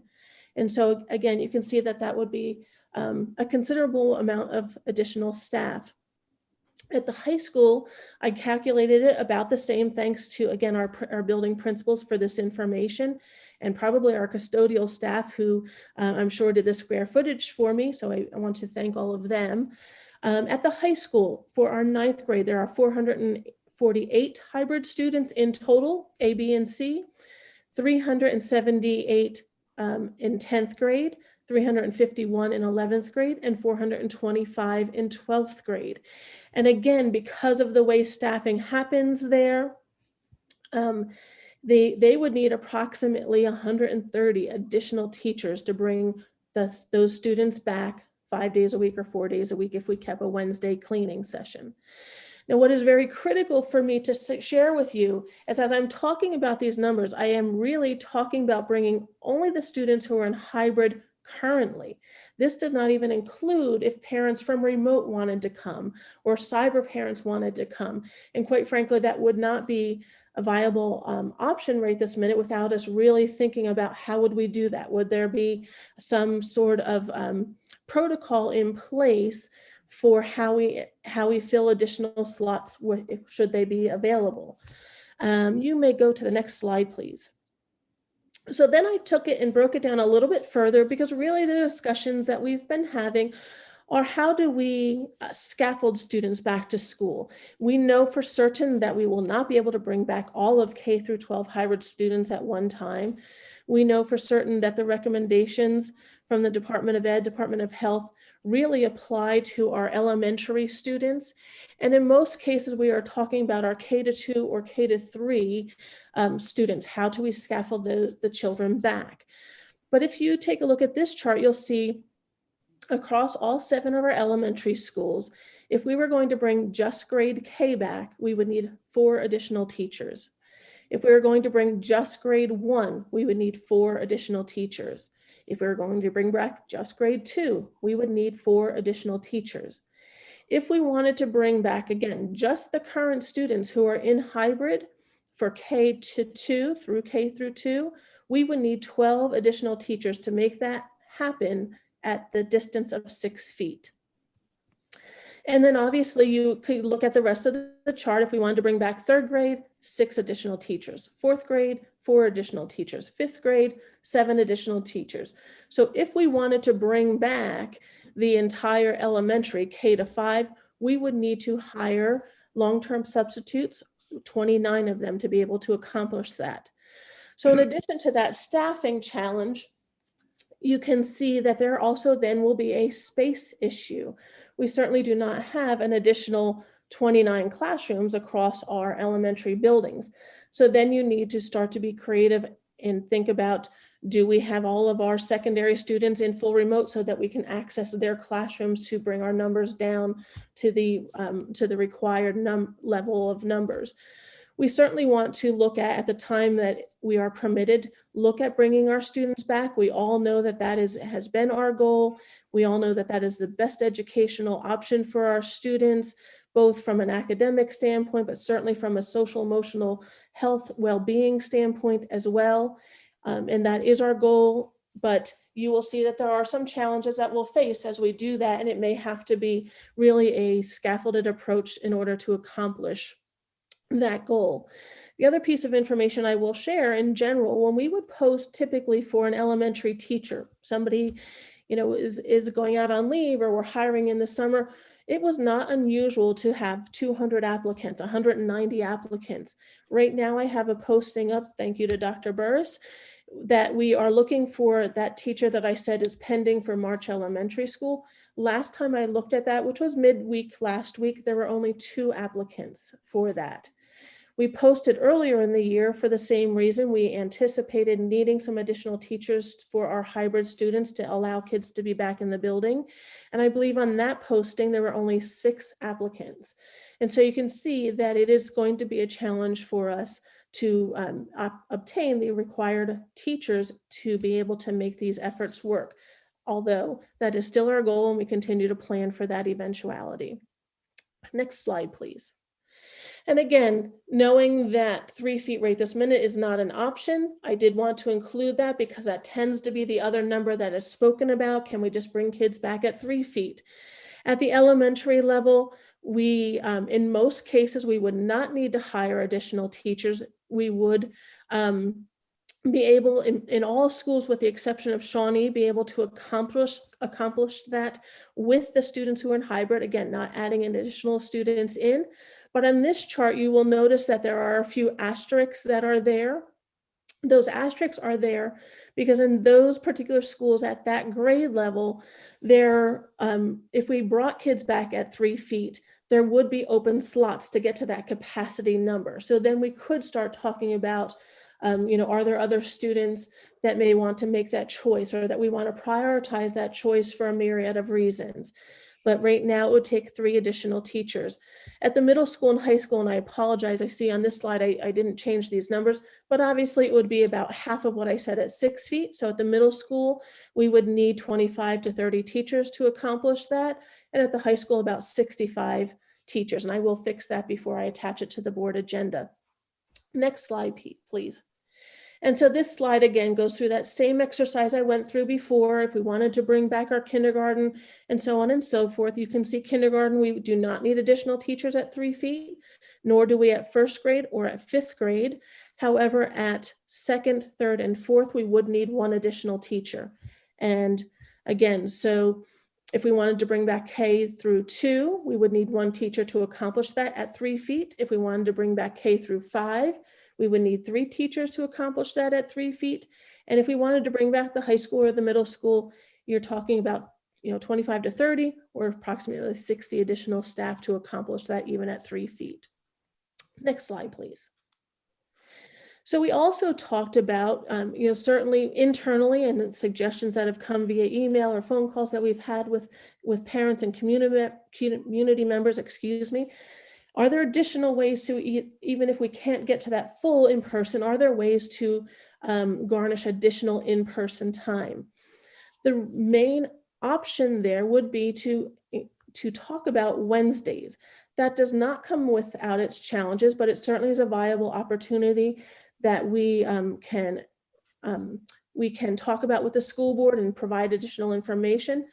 If we wanted to utilize a Wednesday in our current situation with hybrid A and B, we would be talking about students gaining about 8 additional instructional days from here till the end of the year.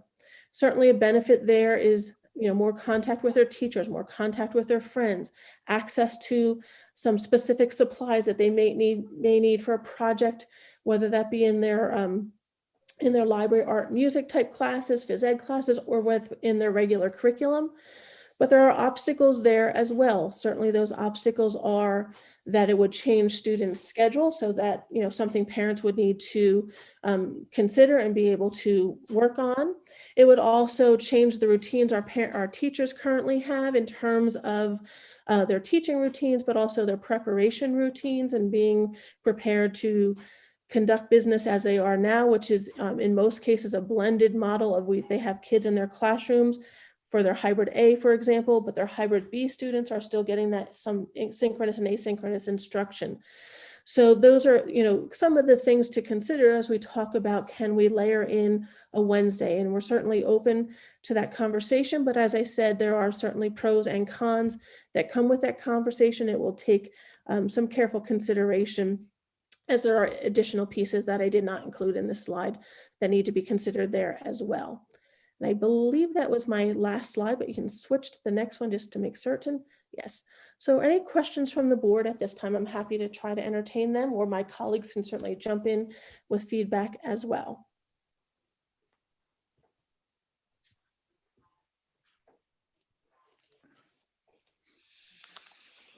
Okay, thank you.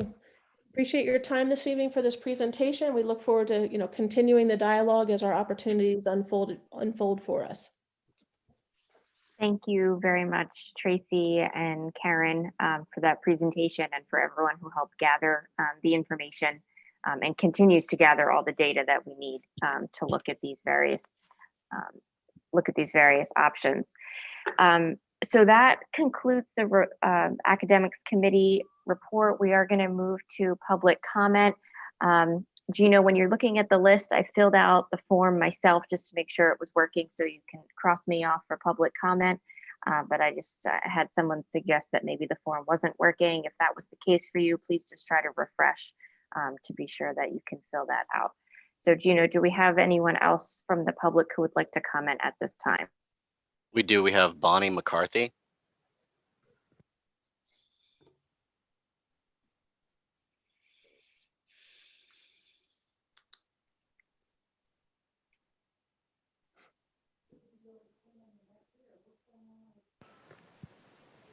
Bonnie, you should have the ability to unmute now. Okay, can you hear me? Yes. Hello? Hello? Yes, we can hear you. Okay, great. Good evening. Thank you so much for allowing me to comment. I had a whole speech planned and I'm just throwing that all away. Yeah, I want to thank Jody Hess and Brian Snyder for taking time out of their busy weekend to meet with myself and Carly Smith regarding getting kids back into school, because we don't feel like remote learning is working. I have listened to this entire presentation and I'm going to try and be very brief. As far as Saucon Valley is concerned, 80% of their students are in school full-time. Only 20% are remote. They have utilized libraries, auditoriums, cafeterias. I do know this as I spoke with the superintendent myself. That is a fact. I would like for Eastern Area School District to start using other areas as classrooms. If our children can use bedrooms as classrooms, you guys can find some more space. As far as the sports are concerned, I don't know is not an acceptable answer. So I want to know why we can have them wrestling indoors at 3 feet, but we can't have them sitting in classrooms. I don't know is not acceptable. Find out. Let's see, what else? With the 6 foot, all I'm going to say, because it's a horse that's been beaten to death, I believe that 6 feet is a recommendation and not a requirement. Just as Mr. Peperato, you said it was a recommendation, but it's required, although the language says recommendation everywhere. I don't know how we take language and in one place when it's written, we say, you must go by it, but then we veer from that language when it suits our narrative. Just like the governor, it would have been very helpful if you, sir, had a conversation with me. I had a lot to say. We had nothing but the best of intentions and some solutions and brainstorming as a community to try and help us get back into school. It is clear from this meeting tonight, based upon all of these parameters and based upon COVID, we're not getting back to school for 2 years. And you guys are looking to have us virtual forever. That's just unacceptable. There are so many kids that are struggling so badly. I can't explain it. Academically, mentally, socially. We cannot have kids not be in school for 2 years. This is out of control. Someone needs to figure it out. Someone figure it out. I'm not in the position to figure it out. That's why you're paid. Please figure it out. And again, I'm going to end this by saying, we are moms. We raise our children. We do the very best we can every single day. We support your virtual learning system as we're the teachers over here trying to get them to do everything that they're supposed to make sure they don't fall through the cracks and that they don't flounder. This is what we do on a daily basis. We're in the weeds. We're in the weeds. I think you guys can find a couple answers. And lastly, Mr. Piperato, I had reached out to you. Ms. Piazza, by the way, you were so gracious and generous. Thank you so much. And Mr. Piperato, you said you would return my call. I had one question about sports. You chose not to return my call. Some of the emails that you've sent to some of the members of our group who are only trying to get our kids back in school and just figure this out because it's so important, quite frankly, were rude. And you, sir, come off as a bully. And I don't think that's a good look for a superintendent. I'm done with my public comment. So I will respond to a number of those issues. I thank you for your comments. First of all, every email I sent, the board was copied, and I stand by my emails. I repeatedly answered questions that were asked over and over again. An email campaign that was directed to the board to try to force the board to behave in a certain way. And certainly the fact that I did not call you back, I apologize. Saucon Valley, I do want to point out, though, that you failed to mention that they are maintaining 6 feet of social distancing. So even though they are indeed finding creative ways to use space, they are also abiding by the requirements of 6 feet of social distancing. Thank you. Thank you for your comments. I appreciate it. Mr. Pipparotta, or actually Ms. Sayago, I'd like to take this opportunity just to remind the public with respect to comments at any time during the meeting. You know, the board policy certainly permits public comments by parents and citizens on both the agenda and non-agenda items. And really, I'm asking for any people that are going to make comments to comport themselves in their comments in a respectable and responsible manner. To be able to be name calling or making statements that by calling someone a bully is just inappropriate. And as the board president, I'm not going to allow the tenor of those comments and any corresponding verbiage to take place where it's disrespectful to anyone. Everyone this evening is trying to show as much, and when I say everyone, the board and the administration is trying to present information so that there's a clear understanding of everything.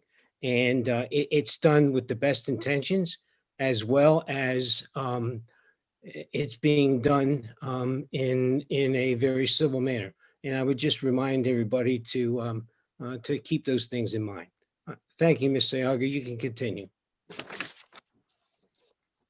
Thank you, Mr. Chando. Do we have more public comment? Do you know? We did have one other person, Marlon Elias Horvath, but they left the Zoom session, so we do not. Okay, so if there's no other comment from the public or any questions from board members, I believe that concludes the academic committee report for this evening. Thank you, Mr. Chando. Thank you, Ms. Sayago. As always, a very comprehensive report for academics, ed technology, and student supports. We'll move to Mr. Whitman in athletics. Thank you, President Chando. I'm going to call on Mr. Perkusak to give a report for this month. Jim, are you with us?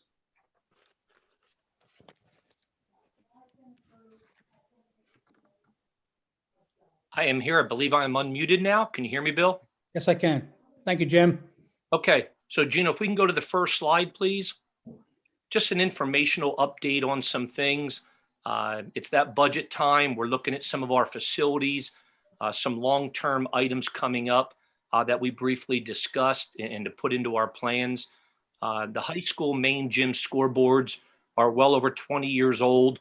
We're having some minor controller issues in there, and the custodial maintenance staff has been fantastic in replacing the light bulbs that are burning out in some of the units. So that's something we need to start looking at and replacing those 2 scoreboards in there in the near future. At the middle school campus, right now, the Palmer Elementary main gym scoreboard, again, well over 20 years old, light bulbs burning out. It's acting up occasionally. And at some point, we need to look at replacing. There's just a single one up there to get an idea of what that will cost. And then lastly, sand, repaint, refinish the high school main gym or the middle school main gym floor in the 3,000 seat gym. That's our premier facility where we hold all of our boys and girls basketball games. We also hold a number of playoff level games there, all the way up through state playoffs for basketball, cheerleading events, and so on. That gym floor has not been sanded or touched up since that was put down. I'm going to say the school's been there 12 to 13 years now. And at some point, I think we need to look in the near future on doing a light sanding there, repainting, refinishing that, to bring that up to speed. In the very beginning, we had a couple little things where it wasn't as smooth as possible. We worked that out with the humidifier underneath or dehumidifier underneath. But there's been a couple little things going on that floor. I think we need to explore looking at that. Lastly, the athletic trainer golf cart at the middle school. She's currently using the oldest golf cart in our fleet right now to transport equipment up to the fields, to all the games that are going on, from water to safety equipment, and even possibly transporting an injured athlete back to the school until mom or dad or maybe the squad can come. So we're looking at trying to replace that one up there, which is the oldest in the fleet. That's a pretty immediate one. The three above are long-term type goals. So that's an informational update. Next slide. Okay, this I will turn it over to Mr. Ziadik. He will speak on varsity cheerleading and the national event coming up. Thank you, Mr. Prokrivsak. And just a note too, the golf cart that you were referring to, if I remember correctly, that is from the 1990s, somewhere around there, correct? Yes. Okay. Just want to share that as well for one of the reasons why we're looking to update that. But thank you for the transition, Mr. Prokrivsak. I appreciate it. So for the board, if you remember back in September, we had brought you an item on the agenda in regard to cheerleaders, the varsity cheerleaders traveling to Florida for nationals that has generally been approved in the past in advance. So at the time, though, we decided to table that as we were dealing with all the COVID issues, and really there was a lot of unknown in the world at that time. So we did bring that back, and that may have been in November-ish, just to discuss and give an update. We permitted the fundraising for the cheerleaders as well, but we wanted to kind of postpone that discussion until we had some more knowledge and some more information regarding the nationals. So we had a great opportunity to meet as an athletic committee last week. For the board's knowledge, the varsity team did receive their bid for the nationals. They've qualified for nationals. And through that discussion at the athletic committee, through Mr. Geiger and Mr. Prokrivsak and myself with the committee, the recommendation that we came to at the end of that committee meeting was to allow the girls, the varsity cheerleading, to attend a virtual nationals event, and rather than the in-person option, simply due to much of the discussion that we had here tonight, but wanted to also bring that discussion here as the recommendation from the athletic committee to the full board this evening, and to allow for any type of discussion that we may need to have. To honor the request of the athletic committee, though, the committee did request that we share the information in regard to cost and refund information, which I will then defer to Mr. Prokrivsak. I know he has all that information available. But with that being said, wanted to share that recommendation from the athletic committee to the full board. And Mr. Geiger, Mr. Prokrivsak, is there anything else that you'd like to add or that I missed that you'd like to summarize? No, that's what we discussed. That's good. Yes, agreed. Okay. So yeah, so on behalf of the athletic committee, that would be our recommendation to to attend the virtual as opposed to in person. However, we wanted to make sure we open that up for discussion at the board level.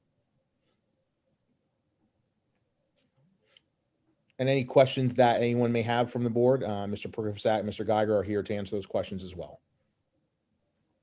Hi, if you were to go virtual, where would that be? At the high school gym? What they would do is we worked it out with our basketball team in the past that we set the middle school gym up in a nice manner. We could even use the high school gym, have it clear and empty, and they would get a good taping of their routine. And they have a deadline that they have to submit that to. That is not free.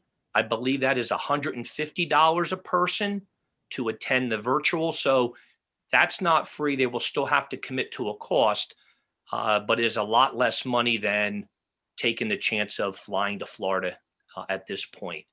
So we would work on that taping deadline, you can call it, and we would submit that by that required deadline.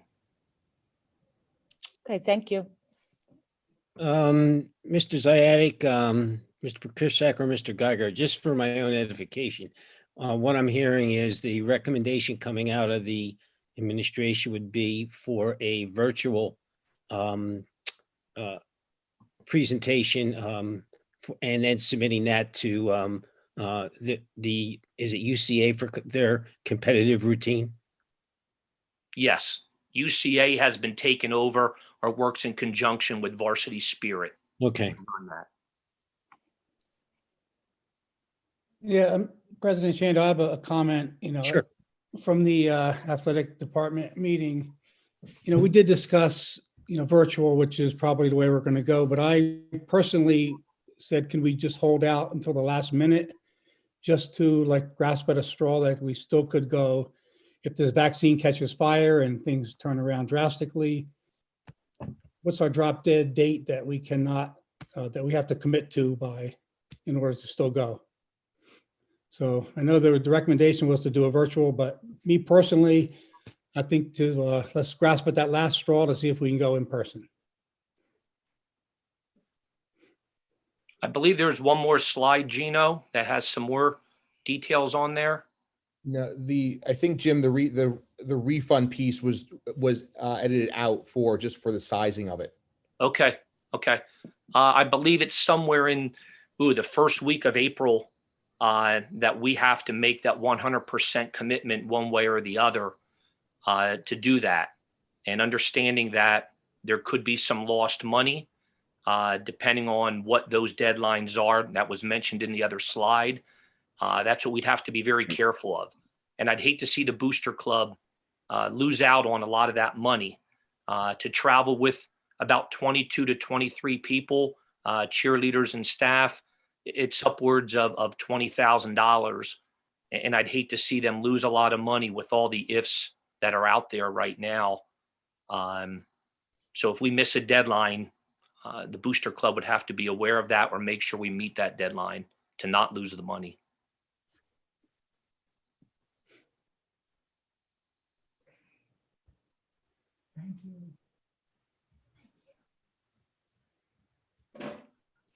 Any other questions regarding the recommendation?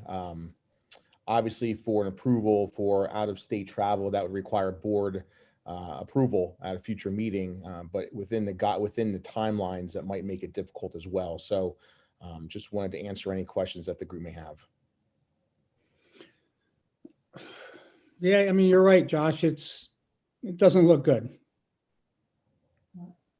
But like I said, I'm still going to hold out hope and see what happens. But again, the board will vote as a whole on that topic. Anything else, Jim, for the report tonight? That's it.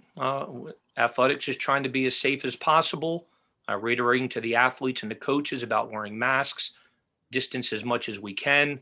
A variety of teams in the Lehigh Valley have been shut down for a short period of time, as some of ours. And we're following our nurses' lead on that and doing everything we can to give these kids an opportunity and experience, very limited compared to most years in our winter sports programs. They're trying to do the best they can. We're not playing full seasons, obviously. They're playing very limited games. Some sort of specialized mask they could be wearing that, doesn't fall down. If we could create that, I'll partner with you and we can create a business, because right now our own coaches are complaining about visiting teams as well. I'm complaining to our coaches about the kids. They get a little moist from running up and down the court. They're trying to exchange masks, put a second one on, and it's difficult to wear one normally at work up over your nose and your mouth, let alone run around with a basketball, wrestle, or cheerlead. It's not easy, not easy. And thank you, Jim. I think we all appreciate all the hard work you're doing to keep our kids safe, but at the same time allowing them to participate in their own particular sports. So thanks again. We're trying and learning a lot. Thank you. Thank you. Mr. Hakimi, do we have any members of the public that wish to comment? We do not. Okay. Well, that'll end the athletic department portion of the meeting. Thank you very much, Mr. Whitman. We'll move to buildings and grounds and Dr. Keegan. Thank you, President Chando. I'd like to thank Mrs. Stem, Mr. Case, Mr. Ziatic, and I know Mr. Grice is probably going to be here tonight to talk about Palmer School. Susan and I attended the Buildings and Grounds Committee meeting last week, and once again, very impressed with the information that's coming through. So without further ado, I'll give it over to Mr. Ziatic first, I believe. Yeah, thank you, Dr. Keegan, and likewise, we thank you for spending the time with us to ask those questions, so we can vet those answers and those questions out before tonight to make our recommendations to the full committee. So we have quite a few things on the agenda this evening, but we will start with Mrs. Stem in regard to some technology pieces, and then when we get into the operations piece, you are correct that Mr. Grice will be joining us this evening and providing some updates to some of the projects we have going on. And some pretty nice pictures along with it too. So with that being said, Mrs. Stem, I'm going to pass it to you. Okay, so Easton School District has been for many years participating in the federal E-rate program. This provides funding to schools and libraries for services and internal network connections. So this year we put out RFPs for Category 2 equipment. We received back 4 proposals on this equipment, and we will be making the recommendation to go with Integra One. They provided the lowest bid, and also with the equipment that is compatible with our current infrastructure. Easton School District is currently receiving an 80% discount through the E-rate program. So with this $77,000 proposal, we will end up being responsible for about $15,500 of that. So that recommendation we will make forward to the board meeting then. Thank you very much. Okay, we can go on to the next slide. Gino? Nope. Nope. Back one. Yep. Okay. So we are in the process of getting quotes for the annual lease that we do. But part of that is we do also get quotes from resellers who buy back our product. So this year we have it's approximately 2,800 iPads that we'll have from the high school. And we got several quotes, and by far the best quote was from this Second Life Mac. They offered a grade A pricing of $170 per iPad. They all have, their audit process that they go through after they receive the product, but they have a minimum guarantee of $323,680. And so at the whole grade A price, I mean, that's a significantly higher number, but just through all these years of working with these resellers, you got about probably half of your product that it comes out to a grade C. So this is a very good number for their minimum guarantee. And that's, that we're giving them 2,800 working iPads in grade A through D condition. And also that we get them to them by July 30th. So that's all I have. Thank you, Sue. Mr. Case, I think you're up next. Yes, thank you. Over at the high school track and concession stand project, we're expecting to receive a change order for unused allowance. So it would be a credit change order. We haven't received it yet. The contractor was finishing up their work. It's the electrical contractor last week. So once they complete that work, then Dewey Engineering will be putting that change order together for a credit for unused allowance. So we just wanted to let the board know that. Next slide. I believe this is Josh Grice from Dewey. He's going to give us an update on Cottingham Stadium. Yeah, thanks, Ken.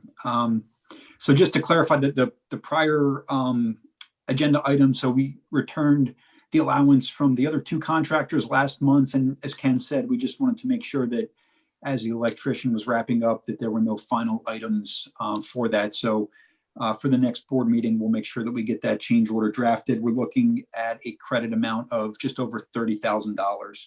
So came out really well with that high school project. It looks great. And, you know, financially, I think we ended up in a very good position out there.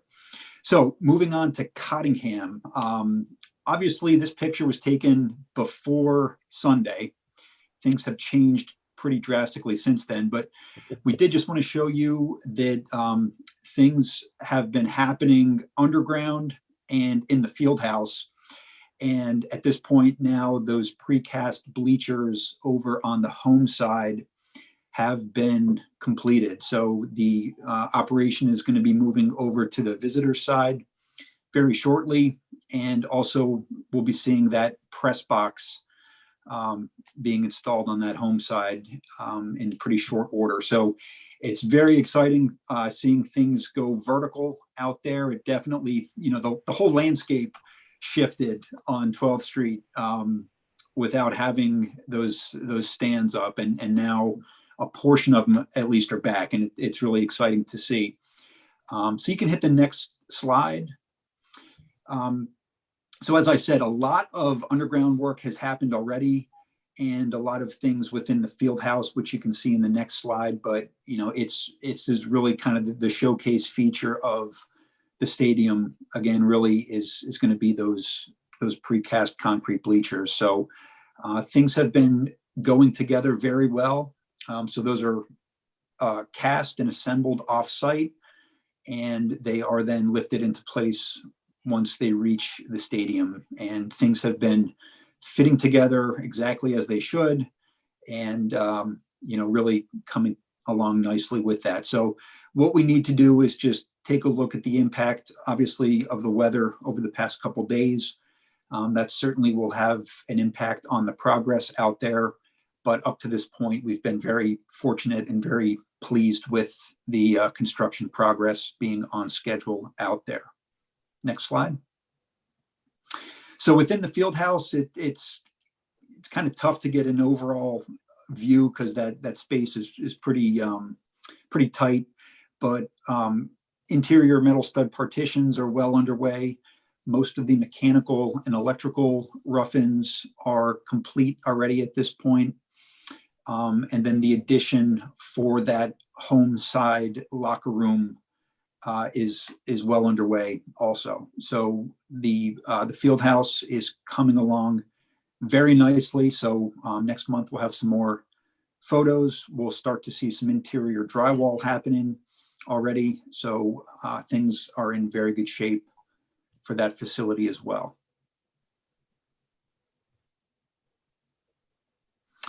Okay, so the scoreboard, I know that Mr. Case wanted to provide an update on the digital video board. So you might remember that in the bidding process, the board elected to go with a digital LED board. Okay, so at the time, we didn't have the quotes finalized. We did have one state contract quote through Fast Signs of Easton. We were working pretty closely with them in terms of understanding the technology, the software to run it, the size of the scoreboard. And at the time, we did have one quote only from Fast Signs. And the board did wish to pursue an additional quote just to make sure that what was received from Fast Signs was appropriate. So we did receive another quote from a company that reps Daktronics. Daktronics is a huge name in the scoreboard family. And we did obtain a quote also through a company that is a local vendor for Daktronics. That quote for a comparable board, so the board that the initial quote we got was from Watchfire. It's a company called Watchfire. Daktronics would be a competitor to that company. So the Daktronics quote that we received was over $180,000. It was $182,000. The original quote through Fast Signs of Easton for the Watchfire board was at $153,000. So we did just want to share with the board that information. Obviously, we would recommend going with the vendor at $153,000. Certainly a quality product. And one of the attractive things initially with Fast Signs anyway was their product support and their assistance with getting the board up and running, but also providing on-site support, being a local vendor.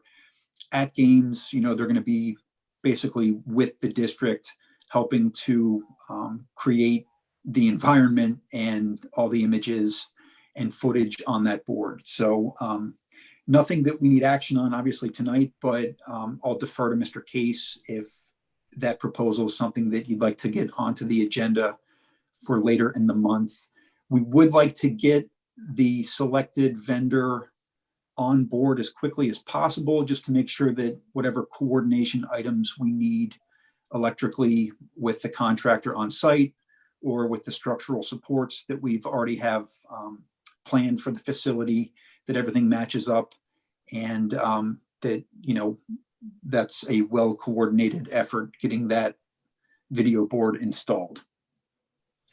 So I'll just pause there if there are any questions that we can answer at this point.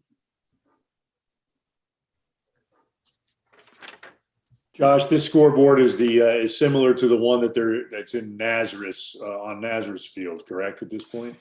That's correct. And again, Fast Signs was the company who installed that board at Nazareth. So that was kind of the starting point with showing the district, here are the features, here's the size, here's what it can do.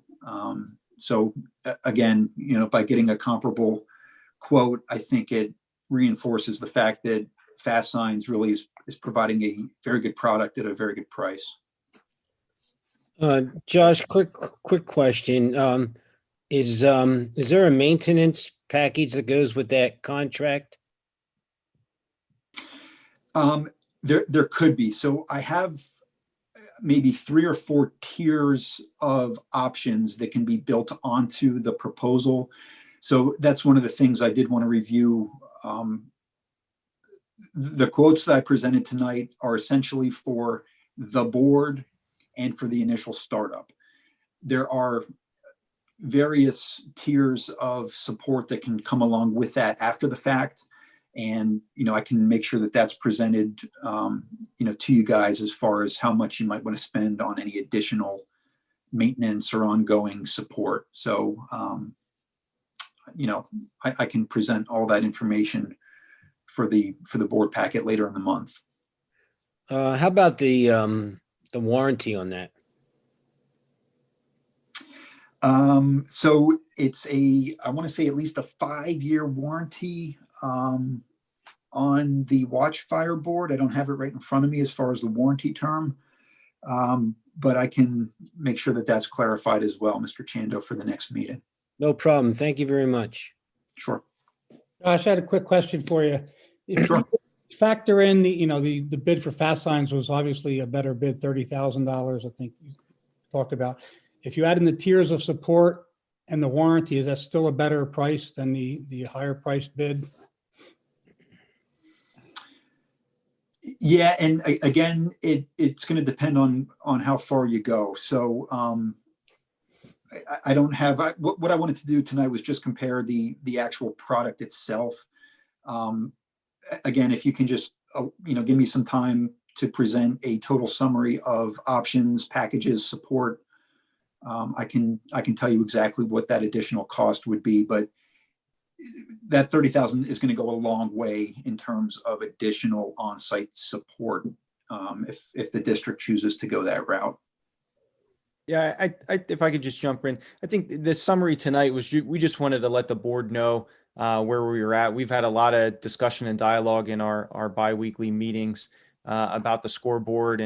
And I know Josh and Dewey have reached out to multiple vendors and just wanted to report back. It's been now several meetings, just to let everybody know where we're at. So we can provide some additional information on all the questions asked this evening and follow back up. So the board has all the information that you need to make a decision.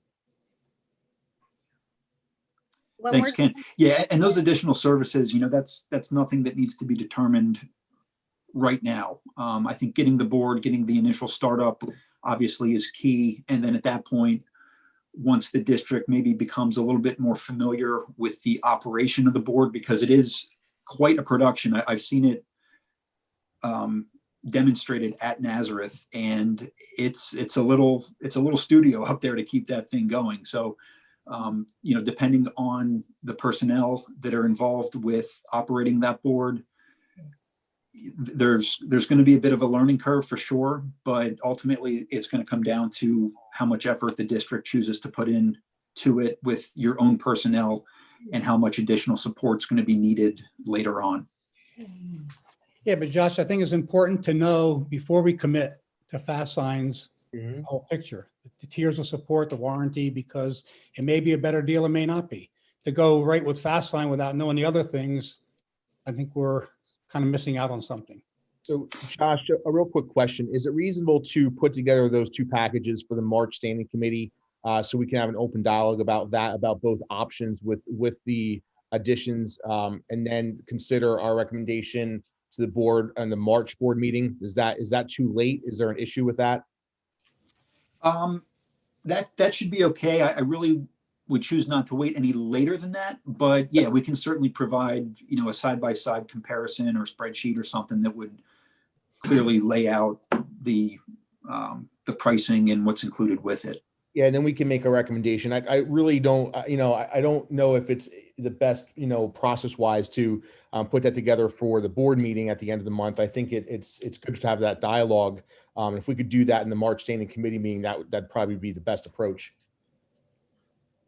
Yeah, agreed, especially considering the price. I mean, I acknowledge that this is not a small scoreboard.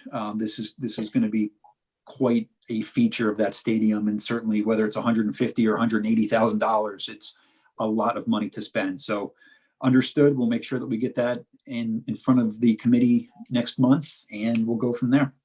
Thank you, Josh. And next, I think, you, Josh, actually. Okay.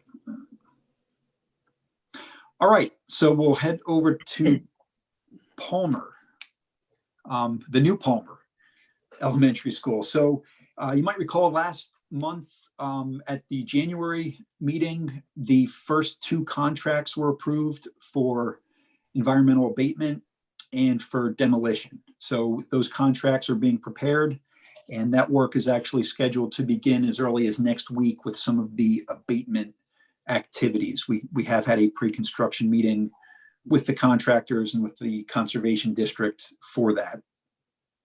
So things are progressing on track as far as the initial phase of abatement and demolition. So that contract is going to take us into May, in fact, towards the end of May. So what we had today was a pre-bid meeting for the next phase, obviously, which is the construction of the new building. So we had a very good turnout with a pre-bid meeting attendance today. It was held virtually, so nobody had to brave the elements out there today. And again, we're looking at receiving bids for the new construction at the end of the month, at the end of February. We'll be making the recommendation at the committee meeting in March. We can talk about any alternates that might be included with the bids. And then at the March board meeting is when we would be awarding those 4 contracts for the new construction. We do have a couple more documents with Palmer Township that need to be resolved. There's a supervisors meeting on the 23rd of February that we're shooting for to get those documents finalized. And again, a bid recommendation at the March timeframe. So For the upcoming board meeting in February, we have an agreement for construction waste management. This is a lead project. So you might remember that we were successful in obtaining an ACE grant through the state.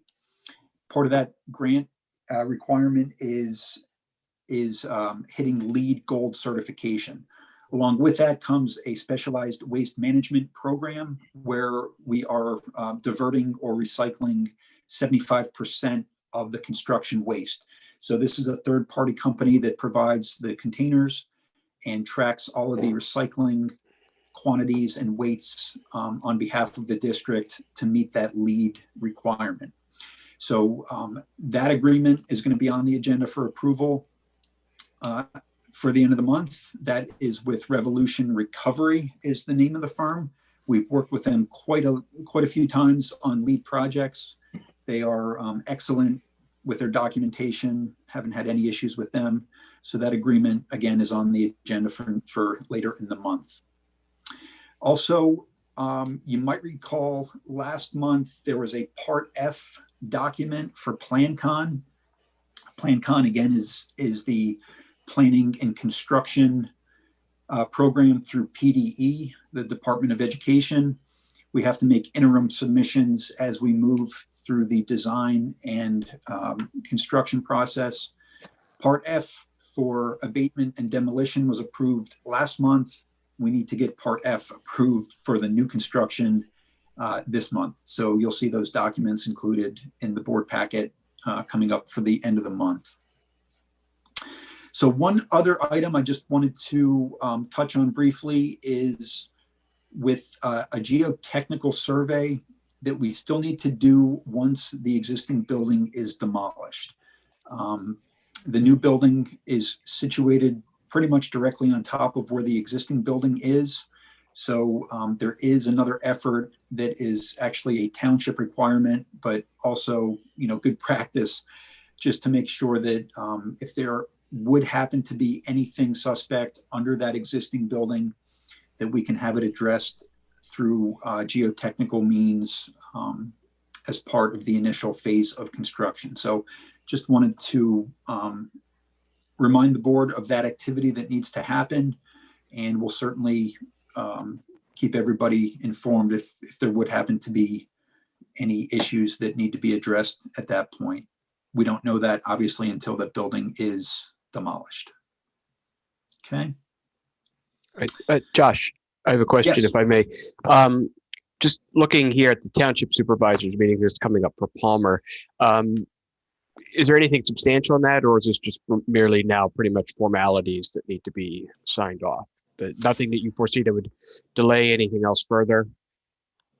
Well, I mean, these are some pretty key documents. In fact, later in the agenda, I think in the finance portion, I did see the draft letter of credit. Yes. So what that is basically is the district posting financial security that it will fulfill the obligations of improvements. And if for whatever reason, it does not, then the township has some funds that they can use to complete those improvements. So that is one of the items actually that needs to go on that agenda for the 23rd. The other one, Brian, is actually equally important. It's the developers agreement. So basically it lays out the roles and responsibilities of both the township and the district in terms of the overall development of the project. So these are documents that are prepared, reviewed by the attorneys for both the township and the district. So Mr. Bruno's office with Palmer Township is preparing that developers agreement. Mr. Freund's office will be reviewing, providing any comment on it. And obviously that will be shared as needed with the administration and the board once that document has passed through both sets of attorneys. So yes, these are important documents, and they do certainly require, a pretty good bit of scrutiny on behalf of the district. Okay. And then the attorneys should hopefully by the 23rd then have the documents reviewed on both sides ready for a vote by the township supervisors and by the 23rd. So they'll have their whatever recommendations or whatever edits they want to do, and then it should be ready for the 23rd, right? Yes, Or at least that's I hope. correct. Okay, thank you. Okay, thank you. I'm glad you cleared that up for me. I appreciate it. Thank you. Sure. Also, just to note with Palmer Township, we've had several meetings dating back now, probably a few months, leading up to the supervisors meeting to make sure that we have all the information in place and anything that they might need.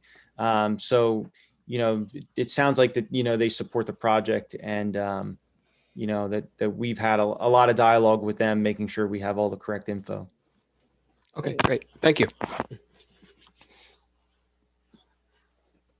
Nothing else. Good. For Palmer, Josh? Good. Thanks, Josh. Thank you very much. You're welcome. Okay, so this is me. I think Josh, you took care of some of this slide for us, which is the Revolution Recovery, which is the Palmer Elementary School waste management agreement. So I think Josh covered that pretty good in the last slide. If there's any questions for that would be on the this month's agenda. Next slide here is just some informational updates, just letting you know sort of where we're at on a few items. I believe Randy is joining us here from Alloy 5, and I think Randy has just a quick update for a grant that we applied for, but unfortunately we were unsuccessful. Randy, are you here with us? I'm here. Thank you There you very are. much. So unfortunately, I think the board should know by now that we were unsuccessful in receiving the RACP grant that we applied for, I guess, in the summer of last year. It was, I think a good effort on our part to pursue the grant. We certainly did the right thing. It was a tough year for these projects, specifically school districts receiving these funds. I did put together a sort of a one-page outline of, some thoughts on, why we were not successful. So I'm here tonight to answer any questions that you may have or help clear things up. Yeah, and Randy, this is Josh. We did share that in our operations team meeting with our committee members, but we didn't share the details of that outline with the entire board. So would you mind kind of just giving a few highlights if you can? Yeah, sure. So the RACP grant fund is they're meant to be economic development grant funds. You heard Mayor Panto speak earlier tonight about the LERTA program and different ways to give projects incentives to go. Naturally, being a school district project, you're kind of at a disadvantage because school districts are not looked at as economic development drivers. So the way these grants work, they're given out by municipality. So we, obviously being in the city of Easton, we're competing with other local projects. There were 3 projects submitted: the former Days Inn site, the old mill down on Bushkill Drive, which the mayor spoke about, that's being developed by Lafayette College, and our project. 2 of those projects did receive funds. Lafayette College and the Days Inn project, and our project did not. So a little bit about the history.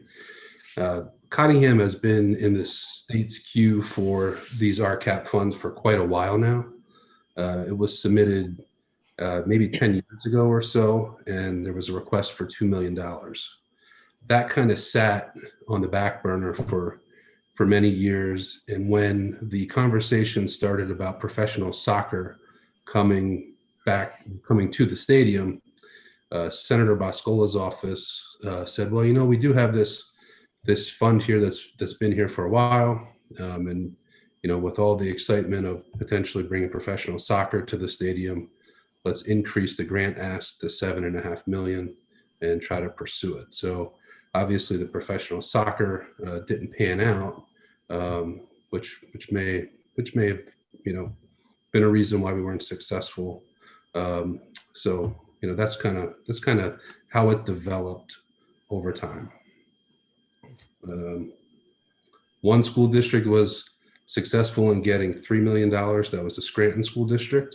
And if you Google the Scranton School District, you'll see they're in pretty bad need for it. So I will say that, our school district is looked at as being a pretty healthy school district, well run and taken care of.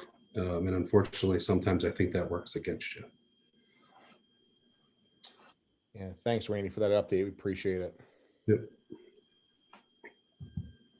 The other item we just wanted to give an informational update on is the Hartley and Greenwood intersection.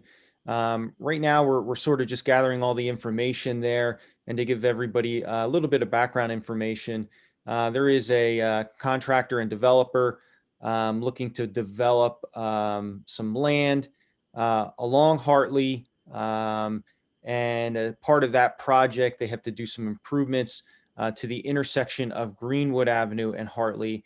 That is at the high school complex out on the sports fields closest to the JV baseball field. Included in their improvements, there would be putting in a traffic light, doing some road widening, and along with that, there is some impervious surface, which would increase the stormwater runoff. Ultimately, that runoff goes to our retention basin on our athletic complex at the high school. So right now we are basically just getting some information. Reached out to Mazer Consulting. One of their engineers actually did the initial drawings for the Kunkel track and all those the sports fields there. So they are reviewing that. We did get some initial information back, but we just wanted to report to the board that right now we are gathering the information from the developer along with Mazer, who is doing, a report for us. So hopefully here we should be getting all that information together so we can provide the board with more of an update. But at this time, we just wanted to let you know where we were at. Thanks, Ken. Next slide, Gino. Yeah, so just want to say, obviously a lot there tonight, a lot of information, a lot to process, but wanted to, obviously take some questions on any of the agenda items tonight from anyone, if we can help answer.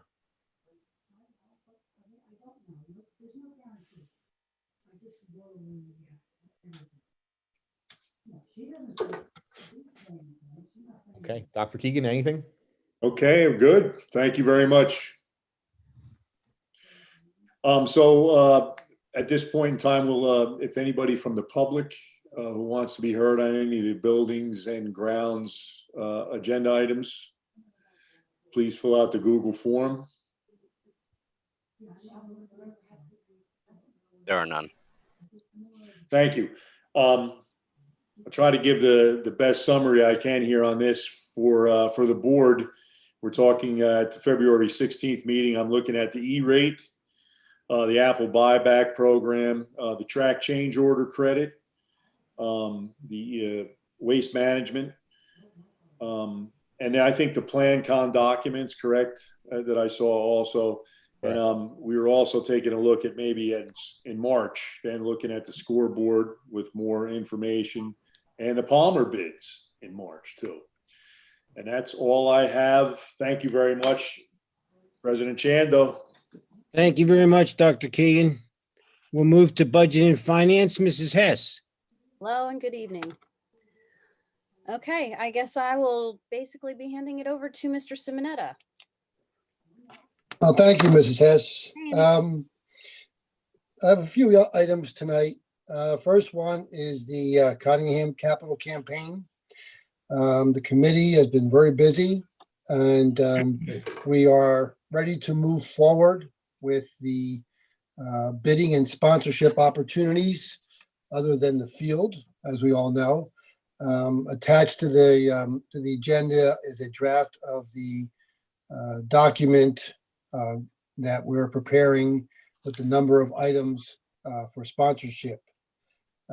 We have also a flyer ready to go, and actually since the agenda was done, we've updated the flyer, just minor updates indicating that Mr. Hunt, our campaign coordinator, will be reaching out to vendors that are identified as possible sponsorships that we're going to be sending these flyers out to. The committee identified about 75 to 85 people associated with Easton and vendors and other partners throughout the years with Easton. We're going to send out this 2-page flyer, and then Mr. Hunt will follow up just to confirm receipt and to talk about and ask if there's any questions. And then we'll send a more detailed packet out to anyone that talks about interest. The other thing on the opportunities, the pictures, we did just get a rendition of what the 11th Street ticket booth will look like.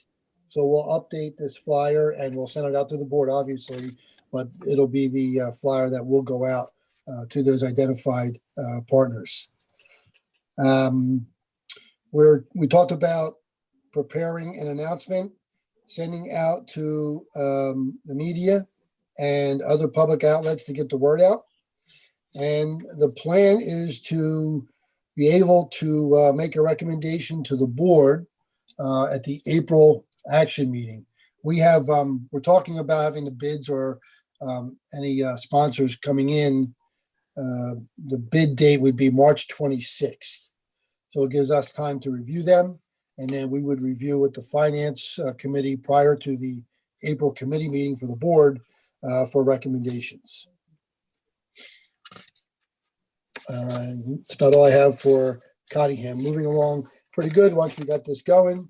The committee's doing a great job, good bunch of people, and hopefully it'll yield great results.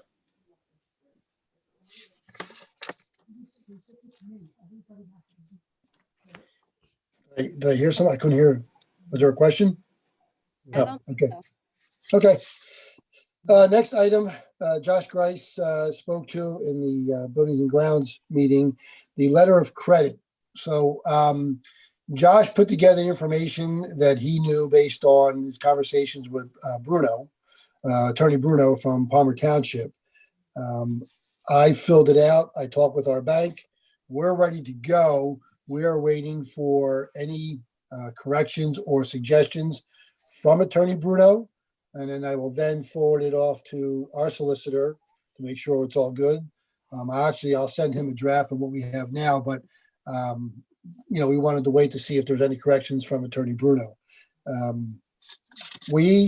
think, Josh, and you can correct me if I'm wrong, but I think we need to approve this at our February 16th meeting so the supervisors can approve it at their 23rd meeting. Is that accurate? I guess, Mike, that is a decision that I would leave up to you guys. It's probably in your best interest to have, board endorsement of that document, I would think. But again, I don't know that the township would require that, formal board vote. Oh, it's okay. more of an internal step. If you guys would feel more comfortable doing it that way, then it's probably a good idea. Okay. What I'll do is I think for the board purposes, I'll reach out to John Freund this week, and I'll see if we can get this thing all squared away before our 16th meeting. Mike, Okay, before we great. go on sorry, Josh. Good. Sorry, I thought Josh was going to say something. Before we go further, are you finished with that? Because I just want to make sure if anybody has any questions on that we can get that answered. Yes. Does any board members have any questions on that? Okay. All right. Go ahead, Mike. All right, next item. We have been in preliminary discussions with the Bucksmont Academy for the possibility of leasing our academy building that's sitting there vacant. We have, there's a lot of interest from Bucksmont. I'm working with Karen Trinkle and Ken Case with people from Bucksmont. They are very interested in renting that building out. It would certainly provide a lot of opportunities for our students with a partnership with them. I have a draft lease agreement that I copied from another district that works with Bucksmont. Mr. Freund will be reviewing it. And we are meeting with the Bucksmont people for some final details on what they're looking for so we can make a decision or a recommendation. I think next week is our meeting with them. There's a couple things that, certainly need to be talked about and worked out. But I just want to let the board know that this is in the works. So we may be coming in the April committee meeting with a lease proposal and try to get an agreement or recommendation for an agreement with Bucksmont. And I just wanted to put this on our radar that this may be coming down the line. So I'm not sure, Mike, that everybody knows or understands what Bucksmont is. I'm going to let Dr. Trinkle answer that if she's still on. I'm right here. All right. Yeah, I'd be happy to. So Bucksmont is a private provider that provides an alternative learning experience for at-risk students who may be struggling with some social emotional concerns or need some more specially designed social emotional interventions. So it's another tiered academic support for our student population, like Colonial Academy. So it's another opportunity for us to partner with an organization that has a heavily based social emotional restorative practice component built into their curriculum to try to modify some of those behaviors that we're seeing in our schools, and then work with the transition to return to the school of origin when the student is ready. Heavily based in the restorative practice and social emotional learning approach that supplements the access to learning, so that learning environment kind of changes for the student. Erin, and this might, I guess I look at this more maybe possibly falling under academics, but how does this compare to what our academy was? Is this something that would be in comparison to that? It would, it certainly would have some variations within curriculum, and that's something we're talking about with them, and what curricular aspects will align with ours. And that's something that we have to do now regardless, because we do have some students who attend Bucksmont Academy. It does provide that counseling component in a smaller setting that some of our larger schools simply cannot provide with the frequency that a student may require. So there are some very many similarities to the way we operate at Easton Area Academy. What we're trying to do is create that partnership right in our own school district, so that we have that same opportunity and have oversight and supervision collaboratively with that outside provider, instead of operating and facilitating an alternative ed program in-house in our school district. Okay, does anybody else have any questions regarding the lease or the academic aspect of it? Sounds like a win-win. Sorry, Bill, go ahead. No, just Dr. Trinkle, sounds like a win-win with Bucksmont.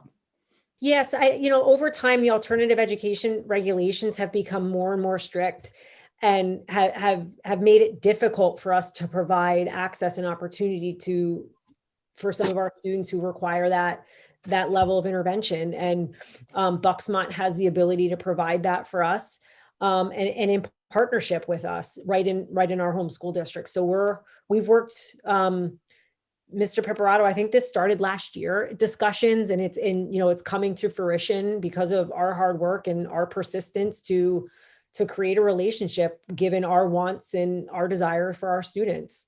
So I think it is a win-win. Just one thing, perhaps I'm totally confused, and I'm not really familiar with the building itself, but aren't we talking about part of the building at least also being a part of our contract with St. Luke's? So does this building accommodate both of those programs? No, that's a great question, Meg. St. Luke's did originally approach us about this. And then when they wrote the contract, they identified as any other facility within the Easton Area School District. So one of the reasons we were holding off on St. Luke's is because we were working with Bucksmont behind the scenes to try to make this happen. So St. Luke's is still interested in doing that piece of the contract, and they may even be interested in building a pole barn or some other structure in our district to house that wellness center. But obviously, the academy building is much better suited for a school. And if you remember when John Houth presented, he did mention, or I think you were part of that meeting, he did mention that the ceilings there were a little too low to do exactly what they wanted to do in terms of sports performance. So I think what we've tried to be able to do is get the best out of both of them. Got it. Yes, Thank and you. I know Mr. Simonetta will go over some of the finer details once the contract is finalized. But I believe, Bucksmont has expressed interest in all 3 floors as well. So, like Mr. Pipperato said, given the breakdown of that facility, it really meets the needs for an academic environment for all 3 floors. And Bucksmont was very much interested in that. Is that the building down by the Bushkill across from Crayola? Correct. That's correct. So I have one more. I guess this is probably more for Kenny Case. I know we store a lot of things there. Where would we be taking some of that for storage? So we would have the lower floor there, but we do have a lot of stuff stored there, especially upstairs. We have all the furniture from Cheston that we were holding because of the pandemic. So we would have to find a place for that. I know they expressed some interest in some of that furniture, so it could be reutilized in the space. But we would really have to consolidate a lot. You're correct. Well, with the rental income, we can buy you a building, Ken. Yeah. Sounds good to me, Mike. So does anybody else have any questions for either the academic with the building part of it? Am I hearing any? Okay. Mike, you All wanna- right, so we'll follow up with that when some of the details are worked out. The next item is the LERNIT program from the city of Easton that we already heard about. Nice presentation, and I don't know if there are any further questions, but we will be recommending that for the 16th agenda. Again, it's a good program to bring the development in to build up the tax base, and I think we've approved everyone that's come our way, whether it was a TIF, KOZ, or LERTA. At the end of the day, it does work for us. Anybody have any questions on that or anything we need to ask Mayor Panto? No? And I did talk with the mayor. He will be sending us a resolution that's required for our approval. Okay. Next item. Are we I'm looking, sorry. Mike, Jim. Mike, are we looking for that for the 16th meeting? He didn't say. I mean, if we have it, if we're all good, I'll put it on. But I want certainly our solicitor to review it. If we can, great. But I don't know that it can't wait till March if we have to. Okay. Next item, I just have a few maintenance contracts for laminators in a few of our buildings. They are, the contract is $500 per machine. It comes with 2 annual services, cleanings for each unit, and all service calls, parts and labor are included for that $500.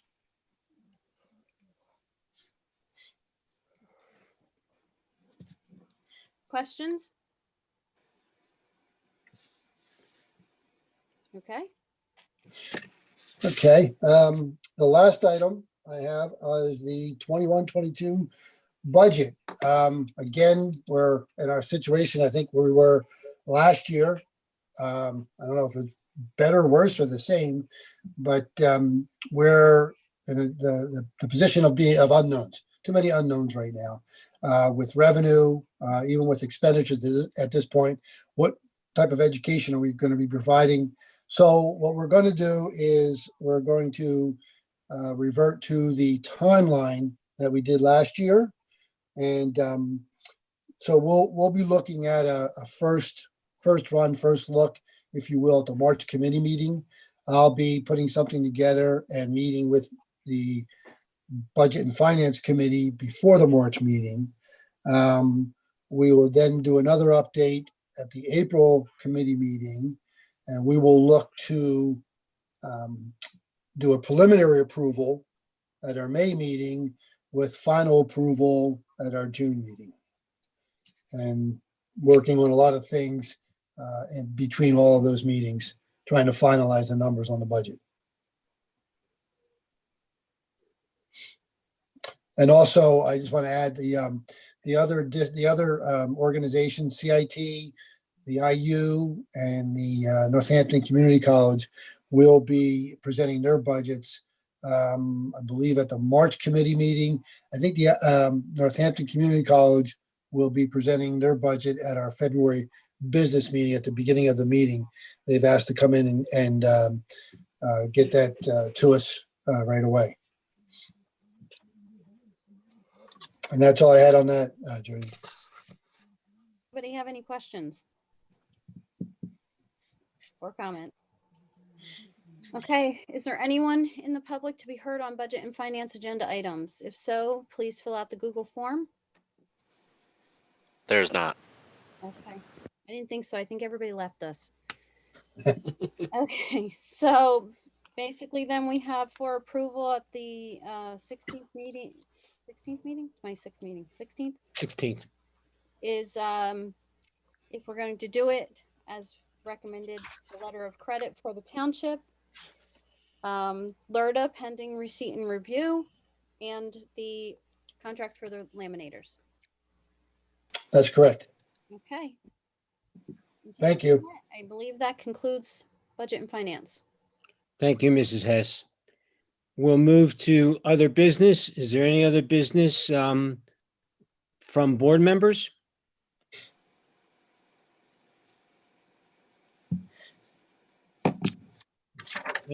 Hearing none. Is there anyone in the public that would like to be heard on non-agenda items and has filled out the Google form? There's not. Thank you very much. Just before I ask for a motion to adjourn, I want to take this opportunity to thank the Mr. Pipperod and his administrative team for all of the hard work that went into this evening's standing committee agenda. Also, working with our committee chairs, co-chairs, to be able to make sure all of the information was able to be presented this evening. So sincere thanks and appreciation to the team for this. And with that, I'll look for a motion to adjourn. So moved, Ed. Second, Brian. Okay, it's been moved and seconded. All in favor? Aye. Aye. Any opposition? Okay, thank you very much, everyone, for tuning in this evening and for the board. This meeting is adjourned. Please stay safe and stay